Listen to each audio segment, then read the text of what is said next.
հետևել Հայելի Ակումբի եւ Անժելա Թովմասյան YouTube-յան էջերով։ Իմ հյուրն է Մայր Հայաստան կուսակցության վարչության անդամ Երվան Բոզոյանը։ Բարև ձեզ, պարոն Բոզոյան։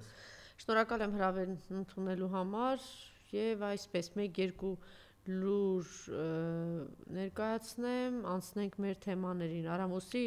Դաշտամիջյան հատվածում հայտնաբերվել են կնոջ եւ տղամարդու մարմիններ։ Ըստ Գագիկ Շամշյանի իրավապահները մի քանի վարկածի ուղղությամբ են աշխատում, այդ թվում հնարավոր է նշված անձինք վրաերթի են ենթարկվել, ինչից հետո վրաերթի ենթարկողը տեսնելով նրանք մահացել են եւ այլն։ Այս վարկածներից մեկն է առաջիկայում պարզ կլինի։ Երեք նաեւ այս ինֆորմացիա տարածվեց, որ մեկը մտել է եկեղեցի, որտեղ հոգեհանգստի արարողություն է տեղի ունեցել եւ եկեղեցում գնդակահարել է ինչ-որ մեկին։ Հիշում եք, թե ինչ տեղի ունեցավ Փարաքյարում, այդ օրերին ինչ-որ տեղի ունեցավ Փարաքյարում Սանկտ Պետերբուրգի հայկական հիպատոսարանում,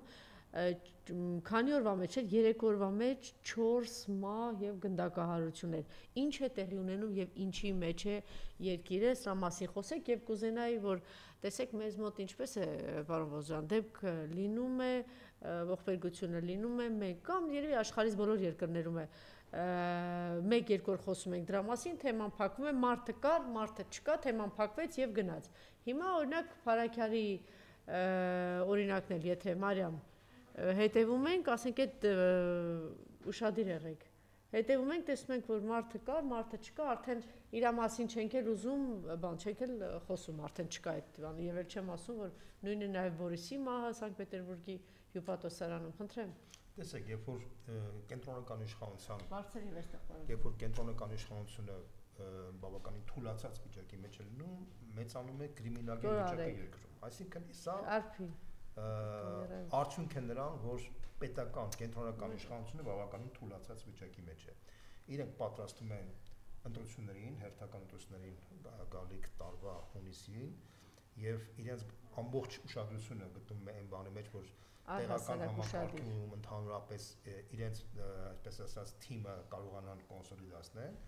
Մնացած խնդիրները, տնտեսական խնդիրները, կրիմինալային վիճակը դառել է բացի թող վիճակի մեջ։ Այսինքն միայն կենտրոնացած են անդիմությունը ինչ է անում, ինչով է զբաղված, հա, երևի դա է հիմնական իրենց։ Իրենց գլխավոր նպատակը դա է, իրենց գլխավոր կենտրոնական խնդիրը կայանում է այն բանում մեջ, որ պետք է աստղաբաշխական գումարներ է հատկացվել Միացյալ Նահանգների, ԵՄ-ի,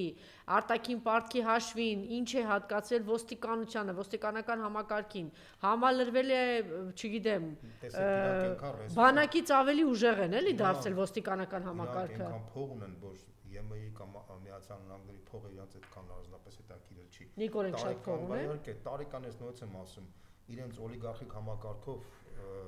մոտավորապես 2-ից 3 միլիարդ դոլար փող են հավաքում ընդհանուր առմամբ իրենց օլիգարխիկ շրջանակներով։ Մի օլիգարխի ընդհանրապես բանից մոտավորապես 1.5 միլիարդ դոլարի տարեկան եկամուտ են ստանում։ Ինչ Ամերիկա կամ Այսինքն Նիկոլը հիմա առնվազն մի 8 միլիարդի տեր է դարձել։ Դուք պատկերացնում եք առանց Նիկոլի ինչ որ մի բան մեր երկրում։ Իհարկե, պարզի ես նույնից եմ կրկնում,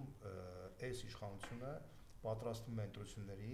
ինչև ընտրությունները ինքը կուտակում է ռեսուրսներ, որպեսզի, այսպես ասած, վարչական, այս ընտրական շարքի, այսպես ասած, միջոցով կարողանա մինչև ընտրությունները մաքսիմալ բաժանել ժողովրդին, որպեսզի այդ պահին, այսպես ասած, ժողովրդի մոտ իր վարկանիշը բարձրացնի, որ հետո անի այն ինչ որ կատարվեց Արցախի հետ։ Արցախին էլ իդեպ ասեմ, որ Նիկոլ Փաշինյանի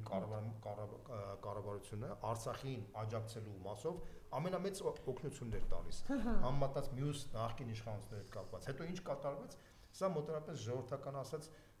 չաղաստում են, որ հետո վերջում լավ մորթ են։ Սա է process-ը։ Հիմա այն ինչ որ արդեն ժամանակ է անցել, Վոլոդյա Գրիգորյանի սպանությունը իր հետևանքներով, հա, եթե վաղ պիտի, մենք մի անգամ էլ ենք խոսել, եթե վաղ պիտի տարածեին, չգիտեմ, ունեցավ այդ հետևանքը ազդեցությունը։ Քիչ առաջ այստեղ Լարիսա Ալավերջյանը շատ ճիշտ ասաց, դուք ոնց ասես Մարիամ Բառացի, ոնց եք պատկերացնում, որ Չէ, ոնց եք պատկերացնում, որ հանցագործը, ասենք, կատարողը հայտարարի, որ դա գնում եմ քաղաքական սպանության։ Տեսեք, ամբողջ խնդիրը կանում է այն բանի մեջ, որ Վոլոդյա Գրիգորյանի սպանությունը վկայեց այն մասին, որ այնպեսի մթնոլորտ հաձևավորված իրանց մեջ, որ իրանց, այսպես ասած, տեղական շրջանակների ոմանք մտածում են, որ այդ ամենաթողությունը, որ կա, իրենք ամեն ինչի կարող են։ Ժողովրդական խոսքով ասած բեսպրեդել, այո, հա։ Եվ իշխանությունը շահավետ չի, որ այդ մարդկանց սանձեն, որտեղ այդ մարդիկ պետք է լինելու գալիք ընտրությունների ժամանակ։ Դրա համար էլ այս վիճակն է, այսինքն տեղական, բայց ոչ մեծ մասը, մի 10-15%-ն է, որտեղ այդ մնացած 85-90%-ը նույնիսկ տեղական շրջանակ, իրանք շատ լավ հասկանում են, որ այս իշխանությունը ժամանակավոր է, իրանք շատ լավ հասկանում են, որ մեծ ռիսկ կա, որ այս ամբողջովին ընդգրկվեն այս համակարգի մեջ, եւ իրանք շատ սպասողական վիճակի մեջ են, այդ 10-15%-ի այդ ամենաթողությունն է, այդ զորբայության արդյունքը վկայում է տալիս, որ ինչ է կատարվում եւ այդ կրիմինալգեն վիճակն է, այսպես ասած, բայց մեծ հաշվով ասեմ ձեզ, որ դրանով իրանք չեն կարող վախի մթնոլորտ չստեղծեցին, չի եղել, օրինակ հիմա դուք շատ ակտիվ մասնակցում եք վաղաշաբաթի ընտրություններին։ Տեսեք, ինչի չի լինում, որովհետեւ սովորաբար վախի մթնոլորտ լինում է այն ժամանակ, երբ որ երկրում հաստատված է լինում իրական ավտորիտար ռեժիմ։ Ավտորիտար ռեժիմը չի նշանակում, ավտորիտետ բառից է, երբ որ օրինակ Ֆրանկոյի ռեժիմը վախի մթնոլորտ էր ստացել, Ստալինի ռեժիմը վախի, որտեղ հետքի ղեկավարը ուներ մեծ հեղինակություն, Ֆրանկոն ուներ մեծ հեղինակություն, Ստալինը ուներ մեծ հեղինակություն, այս իշխանությունը չունի այդ հեղինակությունը, դա մալիկը չի կարա այդ մակարդակի ավտորիտար ռեժիմ հաստատի։ Իր ավտորիտար ռեժիմը ամբողջ ծաղրանք է յանից ներկայացնում, էլի, ոչ թե իրական ավտորիտար ռեժիմ։ Դրա համար, քանի որ ծաղրանք է, ինչի, որտեղ ինքը նպատակը դրել ոչնչացնել ազգային կոդերը, եկեղեցու դեմ պայքարում, Արարատսարի դեմ պայքարում, եկեղեցական ազգային բոլոր բանի նարատիվների դեմ պայքարում, բնականաբար այդ տիպի իշխանությունը չի կարող ունենալ մեծ հեղինակություն հասարակության մեջ եւ աշխարհում տես բան չի եղել։ Եվ դրա համար ինքը չի կարող հաստատի այնպիսի վախի մթնոլորտ, որի արդյունքում մարդիկ վախենան եւ վախից, այսպես ասած, ակտիվ չզբաղվեն քաղաքականությամբ։ Եթե հետևը պարզ է, մենք այդ ոստիկանությունը բանը իրավական համակարգը իրենք կբացահայտեն կամ իշխանափոխություն կլինի, նոր կբացահայտեն թե սպանությունների հետևում ով էր կանգնած, ինչու այս ամեն ինչը տեղի ունեցավ։ Բայց եթե մեծ հաշվով նայենք, այսինքն այս իրավիճակից օգտվող այն բանդան է, այսպես եթե ասենք, որ գնում է այսպիսի քայլերի։ Այո, այդ խմբական Սա հրանգավորված է, թե ինքնագործունեություն է, ինչ է սա։ Տեսեք, մոտավորապես այսպես ձևակերպեմ։ Օրինակ ասենք Միացյալ Նահանգներում Քիրքին որ սպանեցին, չէ՞։ Դա խոմ Օբաման եւ Կլինտոնը չէին հրահանգել որ սպանեին։ Դե ասում են Նեթանյահուն էր հրահանգել։ Չէ, տես Նեթանյահուն դա չկա տես բան։ Չէ, որտեվ ինքը ինչ որ մի փուլից ասել էր, որ Իսրայելի դեմ սկսել է շատ ավելի կատեգորիկ։ Տեսեք, դա մթնոլորտի արդյունքում եղավ։ Այդ երկրի, այսպես ասած, գլոբալիստների մթնոլորտը, որտեղ քարոզում էր ատելություն պահպանողական արժեքների դեմ, որտեղ քարոզում էր Տրամպի դեմ, որ Տրամպը գալիս է հեսա բռնատիրական ռեժիմը հաստատելու, որ բոլոր գեյերին ու լեսբուիներին հեսա վերացնելու են, բան եւ այլն, այդ մթնոլորտը արդեն, որը տիրաժավորվում էր Միացյալ Նահանգների ԶԼՄ-ների կողմից, մթնոլորտը ծնեց հանցագործների։ Հիմա նույն բանը ստեղ է, այս մթնոլորտը, որ ինքը քարոզում է ընդդիմության դեմ, քարոզա գնում ժողովրդի դեմ, ազգային ավանդույթների դեմ, ազգային կոդի դեմ, ինքը չի կարող լայն մթնոլորտ ձևավորի հասարակության մեջ, բայց իր ներքին շրջապատում առաջանում է այդ մթնոլորտը եւ տեղական մակարդակով մարդիկ մտածում են, որ իրենք արդեն իրենց կարելի է, եթե իրենք կուսակցության ներկայացնեն, իրենց իշխող ուժի ներկայացնեն, սա է ամբողջ խնդիրը։ Կարող ենք նաեւ ասել, որ պայքարի մեջ մտած մարդիկ, եթե այդ տեսանկյունից մոտենանք, պոտենցիալ թիրախավորված են, ես չգիտեմ, այդ բանդայի կողմից, այդ ինքնագործունեությամբ կամ այս բարձի թողիճակից, պոտենցիալ բան թիրախում են գտնվում։ Պոտենցիալ թիրախում կան, բայց դա չի նշանակում, որ այս իշխանությունը հնարավոր կլինի, որ ինքը կարողանա մասսայական տերոր անել բոլորի դեմ, դա հնարավոր չի։ Ինչու՞, որտեղ չունի այդ ռեսուրսը, չունի այդ ռեսուրսը, բայց դուք ինքներդ ասեցիք, նախկին իշխանությունները այն միլիարդները, որ Նիկոլը եւ իր թիմը ունի, կերազեին, այսպիսի կոռուպցիա թալան, ահռելի գումարի է տիրապետում, արևմուտքը թիկունքին կանգնած է, Թուրքիան թիկունքին կանգնած է, ինչու ոչ։ Տեսեք,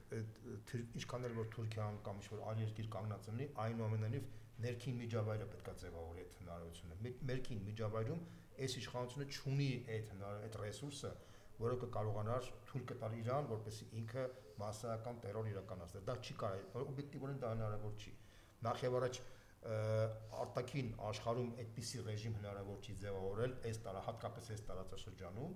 եւ բացի այդ, այս իշխանությունը չունի այդ ռեժիմը։ 2018 թվականին միգուցե ինքը կարող էր դա անել, բայց հիմա արդեն դա չունի, որովհետեւ փլվել է իր վարկանիշը, իսկ փլված վարկանիշով մարդը չի կարող լուրջ մակարդակի ավտորիտար ռեժիմ հաստատել երկրում։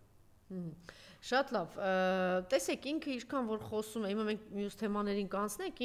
ինչքան խոսում է անընդհատ ինչ որ բան բարդույթ ունի 3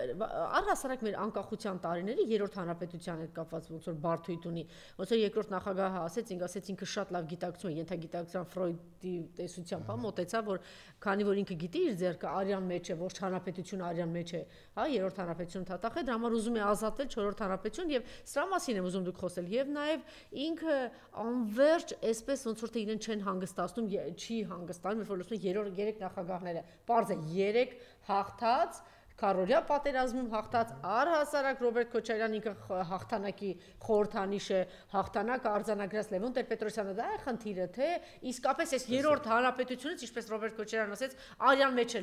մտցրել Նիկոլը եւ ուզում է ազատագրվել։ Ինչն է։ Ինքը երրորդ հանրապետության մեջ ունի դավաճանի կարգավիճակ։ Այսինքն ինքը մեծ վնաս է հասցրել Հայաստանին։ Ինքը ոչնչացրել է Հայաստանի հայկական երկրորդ հանրապետությունը Արցախը։ Ինքը օբյեկտիվորեն այս միջավայրում, քանի որ խիստ բացական կերպար է կանվում, ինքը փորձում է, այսպես ասած, նարատիվ փոխել հասարակության մեջ, որ ոչ թե ես եմ մեղավոր, այլ այն Ղարաբաղյան շարժումը, որ ստեղծվեց 88 թվականին, այդ Ղարաբաղյան շարժումն էր մեղավոր, այդ Ղարաբաղյան շարժումները вообще ազգային այդ մտածողությունը, սաղ մտավորականները, բաները, գրողները, դրանք սաղ իրանց սաղ ստեղծել էր խորհրդային միության ժամանակ, ինքը ըստ էության կապ չունի այդ ամեն ինչի մեջ, այդ ամեն ինչը ինքը ծնվել է Ադրբեջանում, կապ չունի, հա։ Ինքը լուսնի վրա է ծնվել, մնացածները սաղ փաստացի մեղավոր են, вообще Հայաստանի Հանրապետությունը, որ հիմնվել է, դա սխալ կոդերի արժեքների վրա է հիմնվել, բայց քանի որ ինքը տեղ, այսպես ասած, պարտանուր է տվել ամեն ինչը, դա համար որպեսզի ինքը կարողանա անձամբ արդարանա ժողովրդի մոտ, ինքը փորձում է այդ նարատիվը փոխի, շատ պարզ է։ Ինքը 2018 թվականին եկավ ինչ էր ասում, կբերեմ խաղաղություն, Արցախը Հայաստանի է վերջ, չէ, ասենք, չգիտեմ, օլիգարխների դեմ պայքար, բոլոր հարցերում ինքը տանուլ է տվել, բոլոր հարցերում, այդտեղ հարց չկա, որ չնչին 1-2 խնդիր կա, կարող է ինչ-որ ձևական լուծված կլինի, ասենք, ճանապարհների խնդիր կամ բան, մնացած բոլոր հարցերում ինքը փաստացի պրավալ է տվել, որպեսզի իր պրավալը իր վրա չգա, ինքը պետք է մեղավորներ գտնի այն բանի մեջ, որ այդ նախկին երկիրը սխալ ճանապարհով է զարգացած ըլի, մենք պետք է նոր ճանապարհ գնանք, այդ նոր ճանապարհն էլ ինքը հրճակում է 4-րդ հանրապետություն, որը պետք է այսպես ասած այդ 4-րդ հանրապետությունն էլ իրան խորհուրդ է տվել այդ հրճակել Էրդողանը, որպեսզի այդ 4-րդ հանրապետությունով շատ սահուն կերպով անցնեն Արևմտյան Ադրբեջանի պրոյեկտի կյանքի կոչմանը, սա ամբողջ խնդիր է, բայց հասարակության մեծ մասը դա արդեն հասկանում է, ժողովրդի մեծ մասը։ Մինչև դրան որ հասկանում են թե չէ, պարոն Բոզյան, մենք ասում ենք, որ պատերազմից հետո ինքը քանի որ ձեռքերը արյան մեջ թաթախված է, ողջ հանրապետությունը կամ այսպես ասենք արյան մեջ է թաթախել, բայց մինչև այդ էլ Նիկոլին ծանոթ, ով որ ոչ թե միայն Նիկոլին ծանոթ, Նիկոլի գրքին ծանոթ հանրաց հրապարակումներին ծանոթ լինելուց հետո ինքը միշտ է մերժել այդ ամեն ինչը, միշտ։ Արցախի ազատագրումը, Արցախի հերոսները, Արցախյան պայքարը, չգիտեմ, ազգային բոլոր կոդերը։ Հայաստանում ընդհանրապես ես նույնիսկ եմ կրկնում 30 տարվա ընթացքում քաղաքական վերնախավ եւ քաղաքական համակարգ լուրջ իմաստով, գաղափարական իմաստով չի կայացել։ Ես որ դա ասում եմ, հենց այնպես չեմ ասում, որտեղ դա կայացած ամներ, ապա Նիկոլ Փաշինյանի նման կերպարը չէր կարող լինել քաղաքական դե հիմա ամեն դաշտում էլ բացիներ ծնվում են, այդպես մի ասեք, ամենտեղ էլ ծնվում են։ Ուկրաինայում չծնվեց, չգիտեմ, Սովետական միությունում Գորբաչով չծնվեց։ Տեսեք, ես ուրիշ բան եմ ասում, ընդհանուր առմամբ ես դրա համար ասում եմ, Ուկրաինայում էլ կայացել չէ քաղաքական դաշտ, եթե ծնված է։ Վրաստանում էլ ծնվեց, որտեղ չծնվեց։ Բոլոր տեղերում էլ, որտեղ որ օրինակ ասենք բանում զարգացած երկրներում դա հնարավոր չի, որտեղ այնտեղ արդեն կայացած քաղաքական համակարգ։ Ինչն է, այսօր գլոբալիստները տիրում են Եվրոպան, խժռում են ազգային բոլոր բաները հնարավոր չի։ Դա այլ խնդիր է, դա արդեն այլ խնդրեմ է, դա առանձին կարող քննարկենք, բայց այս ինչ որ հիմա ես ասում եմ, Հայաստանի այս ցավոք սրտի եմ ասում, մեր քաղաքական համակարգը դա չկայացած քաղաքական համակարգ։ Պարոն Բոզյան, կայացած Ֆրանսիայի այդ համակարգում այդպիսի ինստիտուտներ ունեցող երկրում ծնվում են այդպիսի մարդիկ։ Եթե դա կայացած լիներ, 7 տարի այս մարդը չէր մնա Հայաստանում։ Դե եթե կա հիմա նշանակմա կայացած չի, չէ, դա փաստ է։ Կամ մենք պետքա խոստովանենք, որ մեր ժողովուրդը հիացած է Նիկոլ Փաշինյանով, կամ մենք պետքա խոստովանենք, որ մենք չունենք։ Ես չէի ուզենա, որ դա մեր հենց կայացած երրորդ հանրապետության վրա այդ ամեն ինչը փաթաթեք, որտեվ նորից եմ ասում 100, 200, 500 տարվա պետական համակարգ ունեցող երկրները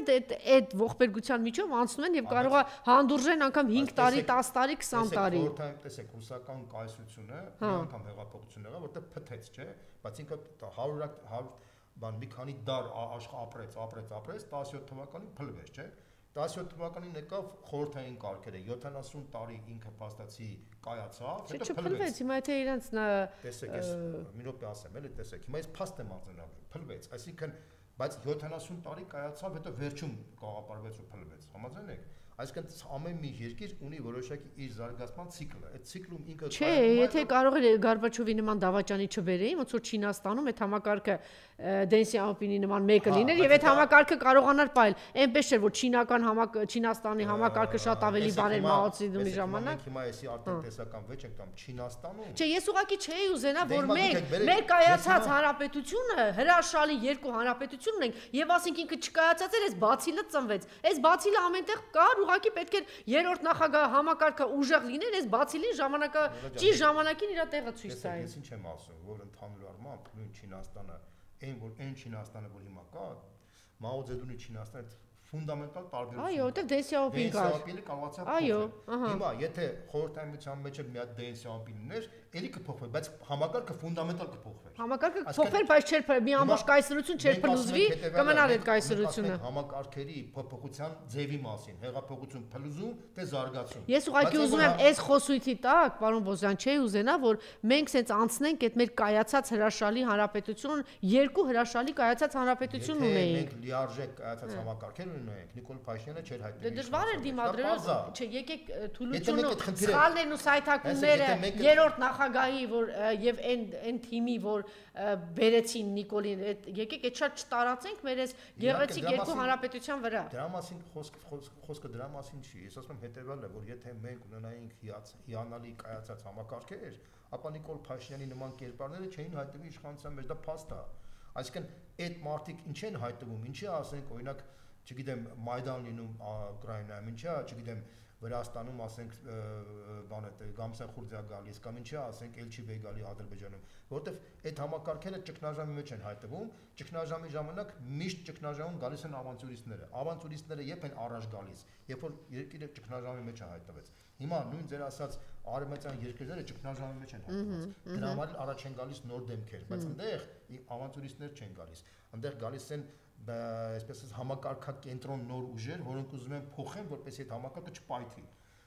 Ինչպես որ Չինաստանում եկավ Դեն Սյաոպինը,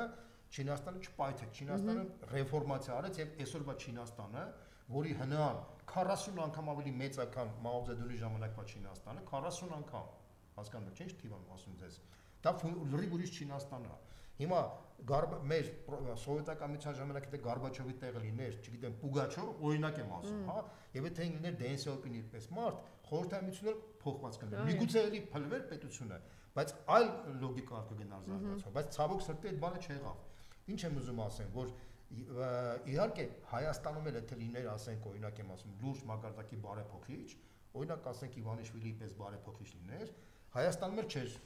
ծնվի։ Նիկոլ չէր ծնվի, Նիկոլը ծնվի մեր մոտ չեղավ։ Իսկ այն որ մենք ճգնաժամի մեջ էինք, դա բոլորը գիտեին եւ բոլորը հասկանում են, դա օբյեկտիվ։ Գիտեք ինչի համար եմ նաեւ ասում, տեսեք,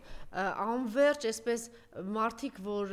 մեծ սխալներ են թույլ տվել եւ չեն ուզում իրենց սխալները, ընդհանրապես դա թույլ եւ սրիկա մարդկանց է բնորոշ, չէ՞, ասենք հիմա մարդը սխալվել է, կարող է, չէ, ասել 18 թվականին ոգևորվել եմ, սխալվել եմ, այսպես գնա եւ ասի սա է եղել։ Կամ սխալվես ասես մեղավոր մարդ կա։ Չէ, ուրիշ բանի մասին եմ ասում։ Հիմա քանի որ դուք ասեցիք, ես ուզում եմ տարածել այս ամեն ինչի վրա։ Տեսեք, սա այս դիտարկումը Աղվան Վարդանյանին է եւ կարծում եմ բավականին դիպուկ եւ տեղին, որ որոշակի ուժեր, շատ կոնկրետ ուժեր, արևմուտքի ֆինանսավորմամբ, թելադրմամբ ասեց, մեր հանրապետությունը պատանդի տակ պահեցին մարտի մեկով, անվերջ տասնամյակ շարունակ, չգիտեմ, մարտի 1, դրան զուգահեռ նաև բաներ էին նետել, ասենք Ռոբերտ Քոչարյան 4 միլիարդ սուտ թեզեր եւ սրիկա տականքը, որ ասենք 10 քանի տարի իրա թերթում գրել, այդպես էլ ներողություն չխնդրեց։ Բաներ էին նետել, որ էլի պատասխանը տվեց երկրորդ նախագահ, ինչ որ պրիվետրով վերջապես բացատրեց, ասեց ես անգամ այդտեղ չեմ եղել եւ այդ մարդը պատժվել է։ Տեսեք, անվերջ եւ այս հարցն էլ անգամ երրորդ նախագահին, չգիտեմ ինչի ում հրահանգով, ինչ որ բանը լրագրող հարց է տալիս, ասում է արյան մեջ, չգիտեմ ում սպանություն, ասենք այնքան տգետ է, որ չգիտի էլ այդ սպանությունը այդ դրա ժամանակ չի եղել, որ մարդասպանը այդ իրան ով որ սովորացրել էր գնա այդ հարցը տա, Վանոս Սիրադեղյանն է եղել, որ այդպես բանդա չեմ փակում, ես ինչի համար եմ ասում, չեմ փակում ու անվերջ sense մեր հաղթած նախագահներին, մեր երրորդ հանրապետությունը պատանդի տակ են պահում ու բերում են էժան, այս հարցադրումները մանիպուլատիվ, ես ինչու համար եմ ասում, որովհետև այս կեղտոտ թեզերով են այս սրիկաները եկել առաջ։ Մարտի 1, 4 միլիարդ, չգիտեմ ում այս կեղտոտ թեզերով են եկել։ Այն օրը վերջին հարցադրում է, ինչ որ բանը, չգիտեմ ինչ որակավորում տամ այդ լրագրողին վերակաց, ինչ որ Ղանդիլյանի չգիտեմ եսի ինչ, Մարտի 1-ի չգիտեմ եսի ինչ, երբ որ վաղուց արդեն այդ ամեն ինչը այդ որոշել է, հա։ Անժելա ջան, տեսեք, որպեսզի մենք կարողանանք Պետք է մենք դուրս գանք դրանից, պետք է ամեն մեկին։ Մենք հիմա դու ասես դուրս գանք։ Որովհետև հարցը, որովհետև մամուլի ասուլիսի ժամանակ առանցքային, ասեք մի հատ գնում այդպեսի բան ասում։ Մենք ասում ենք պետք է Նիկոլ Փաշինյանի Չնայած պետք է լրագրողներին ասեք ձեր հրանգավորներից ազատել։ Որպեսզի մենք Նիկոլ Փաշինյանի օրակարգը չսպասարկենք, մենք պետք է այդ օրակարգից դուրս գանք։ Մենք արդեն նոր էջ բացենք։ Բայց իրանց կողմից ուղարկված լրագրողները թույլ չեն տալիս։ Անվերջ մեզ սպառում են դրա մեջ։ Եթե մենք կարողանանք մենք նոր էջ բացենք, նոր օրակարգ թելադրենք, ոնց որ մենք հիմա չքննարկենք մեռած ժամանակները, կարանք Սասունցի Դավիթի ժամանակվա, չգիտեմ, Վարդան Մամիկոնյանի ժամանակվա բաներ քննարկենք եւ քննարկենք կամ չէ, այն որ հոգեկան հիվանդը այդ թեմաներից անվերջ կարճում է, հասկանալի է, բայց որ տեսնենք տարբեր լրատվամիջոցներից հրանգավորված գնում են։ Այ իշխանությունը միշտ էլ ունենալու է մարդիկ, որոնք ինչ-որ տենց հրանգավորված հարցեր տան։ Բայց իմաստ չունի, որ մենք մտնենք այդ օրակարգի մեջ։ Եթե մենք այդ օրակարգի մեջ մտնում ենք, այդ իշխանության օրակարգը սպասարկում ենք, հետո պարտվում ենք, ուղից ենք մենք նեղանում։ Մենք պետք է մեր բայց այդ հարցերի պատասխանը բաներ հարցերի պատասխան, բայց հիմա դուք էլ մտակ դրա, դուք ասում եք երրորդ հանրապետությանն էս, էս երրորդ հանրապետության ընդհանրապես էս սրիկաներ իրավունք չունեն երրորդ հանրապետության մասին խոսելու։ Իհարկե չունեն, պարզը դրա մասին չի խոսք, ես ասում եմ հետեւյալը, որ պարզը որ չունեն, միանշանակով է ինքը որ կարողանա երրորդ հանրապետության մասին ինչ-որ գնահատականներ տա, ինքը կործանել է երրորդ հանրապետություն, ինքը ոչնչացրել է, ինքը մեր երկրի մեծ բանը պարտությունն է բերել, ինքը Արցախն է կործանել, հարցը դրա մեջ չի, հարցը ես անում եմ հետեւյալը, որ որպեսի մենք այնպիսի միջավայր սարքենք, որպեսի այս տիպի մարդիկ այլևս չծնվեն, մենք պետք է հասկանանք, որ պետք է այնպիսի համակարգ սարքենք, այնպիսի միջավայր սարքենք, որ այս խնդրը չլինի։ Ես ինչ եմ ասում եմ, մենակ Հայաստանին բնորոշ չէր, որ մենք ճգնաժամ էինք ապրում։ Դա բնորոշ էր նաև Ուկրաինայի, տեսեք ինչ է կատարում Ուկրաինայում, Վրաստանին, բոլոր երկրներին էլ բնորոշ է եղել այդ ամենը։ Բայց դա պետք է մենք արձանագրենք, որ կարողանանք առաջ գնանք։ Եթե մենք չենք կարող արձանագրենք կամ չենք ուզում արձանագրենք, մենք չենք կարող առաջ գնանք։ Մենք այդտեղ այս մարդու օրակարգի մեջ քննարկենք, թե այս մարդը ճիշտ է ասում, թե սխալ։ Եթե դու ֆուտբոլի մեջ, եթե դու մենակ պաշտպանվում ես, տես Հայաստանը Հունգարիայի հետ խաղալու ժամանակ մենակ պաշտպանվում էր։ Կոնտր հարձակումն շատ քիչ էր։ Դու մենակ պաշտպանվում ես, մենակ դու վերջում պարտվելու ես։ Հիմա մեր քաղաքական դաշտը, մեր լրագրողական, վերլուծական դաշտը մենակ պաշտպանվում է, սկսում է խոսել, մտնում է Նիկոլ Փաշինյանի օրակարգի մեջ ու սկսում է պաշտպանվել։ Այդ որ պաշտպանվում ես, ինքը միշտ հաղթելու է քեզ։ Դե ցավոք սրտի իրանց ընդդիմադիր հորջորջողներ են, էլի, այդ թելադրանքի տակ։ Եթե դու նոր օրակարգ թելադրես նոր օրակարգով շարժվես։ Շատ լավ։ Ինքը ավտոմատ Նիկոլ Փաշինյանը վազել։ Շատ լավ։ Տեսեք, շատ լավ։ Տեսեք, ես նախորդ անգամ էլ ասեցի, սովորաբար ինչպես է, երբ որ ձեր ուժն էլ էլի այդպես, ինչպես է, երբ որ ընտանիքում բան ինչ որ մի հատ խնդրեմ է լինում, ինչ որ ողբերգական ինչ որ բան է լինում, թույլերը մեկը աղմկում է, մյուսը թուլացած գնում է, բայց միշտ կա ուժեղ մարդիկ, որ առաջարկներ են ներկայացնում, ամենաբանը կներես, որպեսի բան չլինի, ես հիմա չեմ ուզում գլուխ գողեմ, էլի, բայց տեսեք, ես ինչ բան ասեմ։ Օրինակ, Մայր Հայաստանը շատ առարկայական, ամենակենցաղայինից սկսած ինքը թելադրում է օրակարգեր։ Օրինակ Երևանում ինչ կատարվում է, ինքը թելադրում է օրակարգեր եւ Երևանի իշխանությունները պաշտպանվում են։ Այսինքն ոչ թե մենք իրանց օրակարգն ենք սպասարկում, իրանց պաշտպանվելով, այլ մենք ենք թելադրում, իրանք են մեզանից պաշտպանվում։ Դա պարզ է։ Եթե մեր քաղաքական դաշտը տենց շարժվի, Այսինքն ինքը ոչ թե սկսի վերլուծել Նիկոլ Փաշինյանի ճառերը, այլ ինքը ինչ-որ բաներ առաջարկի։ Այդ ժամանակ Նիկոլ Փաշինյանը սկսելու պաշտպանել քեզ։ Հիմա տեսեք, Միջանցքի հետ կապված, գիտեք, որ ասենք ինքը ինչ խայտարակ բան, ես կխնդրեի դրա մասին խոսել, երկրորդ նախագահն էլ առաջարկներ ներկայացնել, դուք էլ եւ Հրանտ Բագրատյանը, եւ այս ամեն ինչը կուզեի ողջ տարածաշրջանով տեսնել, Թրամփ, Նոբելյան մրցանակ, Մուր, շատ հետաքրքիր մի հոդված էիք դուք գրել, ես կուզենայի նաև, այսպես ես ընդհանրացեմ, որ ձեզ ընթացքում չխանգարեմ ես, Միջանցքը, Թրամփը, առաջարկները, Նիկոլի բերած այս աղետը, Դուշամպե, Մուրի վերջին ելույթ, ես ողջ տարածաշրջանը, խնդրեմ։ Որից սկսեք, ասեմ ես։ Ոնց ուզում եք, ոնց ձեզ հարմար է։ Տեսեք, Միջանցքի հետ կապված, ես պարզ չեմ ուզում մտնեմ արդեն նյուանսների մեջ։ Ուրեմն իշխանությունը հռչակում է խաղաղության խաչմերուկ, չէ՞։ Ես ասեմ, որ իշխանության, հարգելի Ժողովուրդ ջան, իշխանության, եթե իշխանության ծրագիրը կյանքի կոչվի, սակայն ոչ թե խաղաղության խաչմերուկ, այլ պատերազմի խաչմերուկ։ Հիմա ես ասեմ ինչի։ Մենք ենք առաջարկում խաղաղության խաչմերուկ։ Պարզ։ Ուրեմն խաղաղության խաչմերուկ դա նշանակում է, որ Հայաստանը պետք է լինի մի տարածք, որտեղ արևելքից արևմուտք պետք է եւ հյուսիս-հարավ համակարգերը միաժամանակ աշխատեն։ Ուրեմն արևմուտքից արևելք, արևելքից արևմուտք եւ հյուսիս-հարավ համակարգերի այսպես աշխատանք դա նշանակում է ապրանքների տեղաշարժեր, ապրանքների հոսքեր, չէ՞։ Հիմա տեսեք, դրա համար պետք է բաց կոմունիկացիաներ, որը շատ ճիշտ բան է, բայց բոլորս էլ հասկանում ենք, բոլորի համար պարզ է, որ դեպի արևելքից արևմուտք հիմնական ապրանքների հոսքերը դա հիմնականում համընկնում է Չինաստանի կողմից, այսպես ասած մետաքսի ճանապարհի կյանքի կոչումը։ Չինաստանը դրա համար մոտավորապես 400-450 միլիարդ դոլար փող է ներդնում, որպեսզի այդ համակարգերը ինքը աշխատացնի։ Մենակ Վրաստանում իր ներդրման ծրագրերի մեջ մտնում է մինչև 20 միլիարդ դոլար ներդրման խնդիր։ Ինքը նման ծրագրեր ա կնքել նաև Ադրբեջանի հետ, Հայաստանի իշխանությունները երկար ժամանակ դիմադրում էր դրան, վերջապես այս վերջի անգամ որ Պեկին գնացին այդ ժամանակ նոր Հայաստանի իշխանությունը այդպիսի ռազմավարական համաձայնագիր կնքել, բայց դա սիմվոլիկ կնքեց, որտեղ Չինաստանը, քանի որ 3 հանրապետություններ ուզում էր հավասարաչափ դիրքորոշում ուներ, դա համար Հայաստանը ձևական կնքում էր։ Հայաստանը հետ որևէ ինչ-որ լուրջ մակարդակի ծրագիր չկա, ինչպես որ ինքը ունի Ադրբեջանի եւ Վրաստանի հետ։ Վրաստանը նույնիսկ անակլյա բանն է, նա հանգիստն է կառուցում։ Հիմա տեսեք, այդ մետաքսի ճանապարհով պետք է գնան չինական ապրանքները դեպի Եվրոպա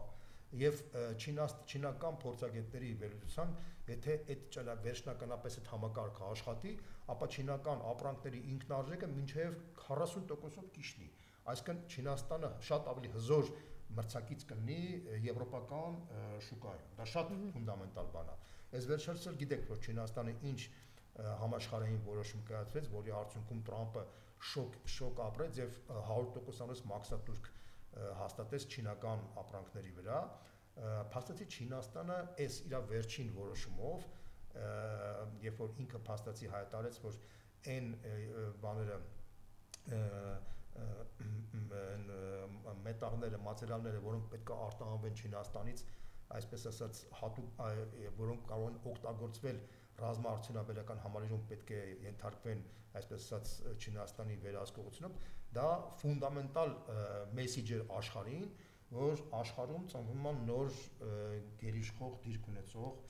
այսպես ասած երկիր, եւ որի անունը Չինաստանն է։ Եվ որի արդյունքում դա ինչ է նշանակում, դա նշանակում է, որ Միացյալ Նահանգների, եվրոպական երկրների ընդհանրապես ռազմաարդյունաբերական համալիրը չի կարող աշխատի լիարժեքորեն, որտեղ մեքենաշինություն կա, բան կա, եթե Չինաստանը այսպես ասած արգելք դնի այդ բանի վրա, դա շատ ֆունդամենտալ որոշում է, որի արդյունքում Չինաստանը, Ամերիկան տենց որոշում կայացրեց, որի արդյունքում բիտկոինի եւ ընդհանրապես այդ բաները ամենանգամից անկում ապրեցին, ամբողջ ֆինանսական շուկան այսօր ցնցված վիճակի մեջ է, դոլարի կուրսն էլ անցավ արդեն $4000 շեմը, արդեն 1 ունցիայի համար։ Սա ինչ է նշանակում, որ Չինաստանի եւ Միացյալ Նահանգների մեջ սկսվել է մեծ մրցակցություն, մեծ պատերազմ։ Եվ Միացյալ Նահանգները պետք է ամեն ինչ անեն, որ Չինաստանին թույլ չտան, որ Չինաստանի իրանց ապրանքների արտահանումը բարենպաստ պայմաններ ունի։ Հիմա այս խաչմերուկում կենտրոնական ապրանքի հոսքը դա լինում է չինական ապրանքներ, այսինքն Չինաստանը պայմանավորվել է Վրաստանի եւ Ադրբեջանի հետ, որ իր ապրանքները պետք է անցկացնի ստեղով, եւ քանի որ իր համար կենտրոնական երկիրը պետք է լինի Իրանը, Եվ Իրանի համար ամենաշահավետ ճանապարհներից մեկը իրանք երազում են, որ դա լինի հենց Հայաստանը, որտեղ Հայաստանը ամենահավատարիմ երկիրն է իրանց տեսակետից, եւ մենք մեծ պոտենցիալ ունենք, որ Հայաստանը այդ խաղաղության խաչմերուկի պրոյեկտի մեջ աշխատացնենք, եւ պարզվում է, որ չինական ապրանքների արտահանման համար, որ Զանգեզուրի, այսպես ասած, այդ ճանապարհը, որ կարող էր աշխատել, ոնց աշխատել, պարզետային սկզբունքով մենք տալիս ենք Զանգեզուրի այսպես այս ճանապարհը, դրա դիմաց տանում ենք Նախճեվանով երկաթգծի այդ պարզետային սկզբունքը, որ աշխատեր, մենք բոլորս կարող ենք շահենք, բայց ամենակարևորը կշահեր նաև Չինաստանը, բայց ինչ անում, այսօրվա իշխանությունը ուզում է հանձնի դա ամերիկացիներին, հարցին ուզում տամ, ամերիկացիներին, որ հանձնում ես, շահավետ է արդյոք դա Չինաստանին, իհարկե ոչ, շահավետ է դա Ռուսաստանին, իհարկե ոչ, շահավետ է Իրանի համար դա Իրանին, իհարկե ոչ, բայց Իրանի կողմից փաստացի ստացվում է հետևյալ տարբերակը, Հայաստանի իշխանությունը կատարում է մի քայլ, որը ուղղված է Չինաստանի դեմ, Ռուսաստանի դեմ, Իրանի դեմ։ Գիտակցված թե գիտության հետևանք է։ Ես փաստ եմ արձանագրում, հետո կխոսենք դրա մասին։ Հիմա հարց. կարող է արդյոք այդ պրոյեկտը խաղաղության խաչմերուկ լինի։ Այսինքն կարող է պատահի ամերիկյան, այսպես ասած, ընկերությունները շահագրգռված են, որ հայ-իրանական բանը զարգանա, երբ որ Իրանը համարվում է գլխավոր թշնամին Միացյալ Նահանգների համար։ Կարող է իրանք շահավետել, որ չինական ապրանքները կարողանան Հայաստանով գնան, երբ որ ինքը շահագրգռված է, որ Չինաստանը կարող է Ռուսաստանի։ Հիմա պարզ էլեմենտար բաներ եմ ասում, Ժորժ ջան, որ դա չի կարող խաղաղության կոչել։ Մարդու խաբեությունը սահմաններ չունի։ Գեբելսը իր գերեզմանում շուր կգար մի քանի անգամ, որտեղ ինքը ուղղակի նախանձից կմեռներ, թե ոնց կարա այս մարդը այս խաբեությունը, ինչի է այս խաբեությունը անցնում, որտեղ մեր քաղաքական վերնախավը մտնում է անիմաստ, անպտուղ բանավեճերի մեջ, օրակարգը սկսում է խառնել, սկսում է բանալ եւ իրական process-ի մասին ոչ մեկ չի խոսում։ Այսինքն այս իրական խնդիրները, որ դրանց այնքը մոնոպոլիստ է դարձել Նիկոլ Փաշինյանը, իրան շահավետ է, որ այսպես մի քանի բան, որովհետեւ ինքը որպես մանիպուլատոր, որպես ժուլիկ անգերազանցելի է, դուք ասեցիք, որ բանը ինքը մանիպուլյացիա մեջ դու պիտի չմտնես, որպեսզի այդ մանիպուլյացիան չաշխատի։ Երբ որ բոլորը մտնում են մանիպուլյացիայի մեջ, այդ մանիպուլյացիան աշխատում է եւ արդյունքում ինքը դառնում է խաղաղության մոնոպոլիստը։ Եվ տենց է ստացվում, որպեսզի ինքը չդառնա խաղաղության մոնոպոլիստ, ուրեմն պետք է մենք մեր ժողովրդին բացատրենք։ Ուրեմն պետք է առավոտ ու գիշեր ասեք, այս մարդը 4 պատերազմ է բերել, հիմա էլ տանում է տարվանը պատերազմի։ Պետք է ասենք հետեւյալը, որ խաղաղության այլընտրանքը սա է, եւ մայր Հայաստանը այդ առաջարկումը թող ուժերն մյուսներն առաջարկեն, նույն Քոչարյանը իր ասորիսի ժամանակ շատ հետաքրքիր դրվագ ասաց, որը շատ նորմալ է, մենք էլ ենք դրա կողմնակիցը, բայց եթե ամբողջ քաղաքական դաշտը այդ տեսակետներով հանդես գա նորմալ կլինի, ոչ թե մտնենք ու սկսենք քննարկել, թե ինքը ինչ վատնա, ինչերա խոսել, չգիտեմ այլ բան։ Իմաստ չունի այդ քննարկում, այդ քննարկումը իրան օգուտ է։ Ինչքան է որ դու իրան կֆրտում ես, դու իրան օգուտ ես տալիս դրանով։ Դա որ պետք չէ քննարկել։ Դու եթե դու քննարկես այդ այլընտրանքը ավտոմատ բոլորի համար པարզ կդառնա, որ Նիկոլ Փաշինյանի առաջարկը դա ոչ թե խաղաղության, այլ պատերազմի բան է, որտեղ այդ մարդը, բայց այդ մարդը բոլոր հարցերում է տենց սխալվել։ Սխալվել է, թե գիտակցված է, մի կողմ թողնենք, ինքը բոլոր հարցեր, ինքը ասեց, որ կգա Հայաստանը, Արցախը, ինքը խաբեց, սխալվեց, կամ առնվազն, ինքը ասում էր օլիգարխների դեմ պայքար, ինքը սխալվեց, կամ խաբեց, ինքը բոլոր հարցերում ինչ ասել է, հակառակն է դուս եկել։ Սա պարզ է ստախոսության բիոսարք։ Նույնիսկ այն մարդիկ, ովքեր որ քաղաքականությունից ոչ մի բան չեն հասկանում, իրանք տեսել են դա։ Մնում է որ դուք մնում է որ մեր քաղաքական դաշտը այլընտրանք առաջարկի, թե ինքը ոնց է պատկերացնում, որ Հայաստանը իսկապես խաղաղ զարգացման հնարավորություն ունի։ Առաջարկել եւ դուք եք առաջարկել, Հրանտ Բագրատյանն էլ առաջարկել, Ռոբերտ Քոչարյանն էլ առաջարկել, որն էլ առաջարկել են։ Այս մասին քիչ ենք խոսում, ու շատ խոսում ենք Նիկոլ Փաշինյանի բաների մասին, որի արդյունքում ստացվում է, որ Նիկոլ Փաշինյանի խաղաղության մասին խոսում է շատ, եւ այդ խաղաղությունը հասարակության մեջ ընկալվում է, սկսում է արդեն նարատիվ աշխատել, իսկ մեր առաջարկության մասին ոչ մեկ չի խոսում, բայց մենք քննարկում ենք մենակ իր սխալների մասին, որը ճիշտ չի։ Խոսեք ձեզ ով է խանգարում որ խոսեք։ Չէ, բայց նույնիսկ եմ ասում, նույն լրագրողական շրջանակները, քաղաքագիտական շրջանակները պետք է այդ թեմայի մասին խոսեն, որպեսզի կարողանանք այդ այլընտրանքը լինի։ Դրա համար եմ ասում, որ իմաստ չունի մտնել այդ դաշտի մեջ անընդհատ բակ քննարկել։ Անժելա ջան, դրա համար եմ ասում։ Հիմա ինչ եմ ասում։ Հիմա փաստացի այն ինչ որ ինքը առաջարկում է, դա ես նույնիսկ եմ ասում, դա բերելու է ոչ թե խաղաղության, այլ լուրջ մակարդակի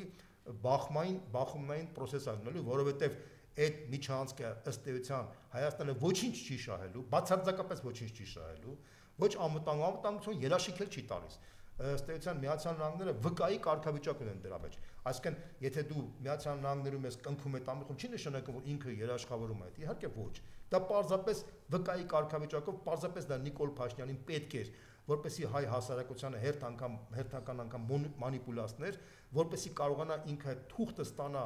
Ադրբեջանից եւ Թուրքիայից, որ ինքը խաղաղության մարմնավորող է, եւ որի արդյունքում հասարակության մեջ չկողմնորոշված զանգվածը կարողանա իրան քվեարկել։ Էս է խնդիրը եղել։ Մենք էլ այս մեր նարատիվներով օգնում ենք իրան։ Դա համար ես նույնպես եմ կրում, որպեսզի մենք դա չանենք, մենք պետքա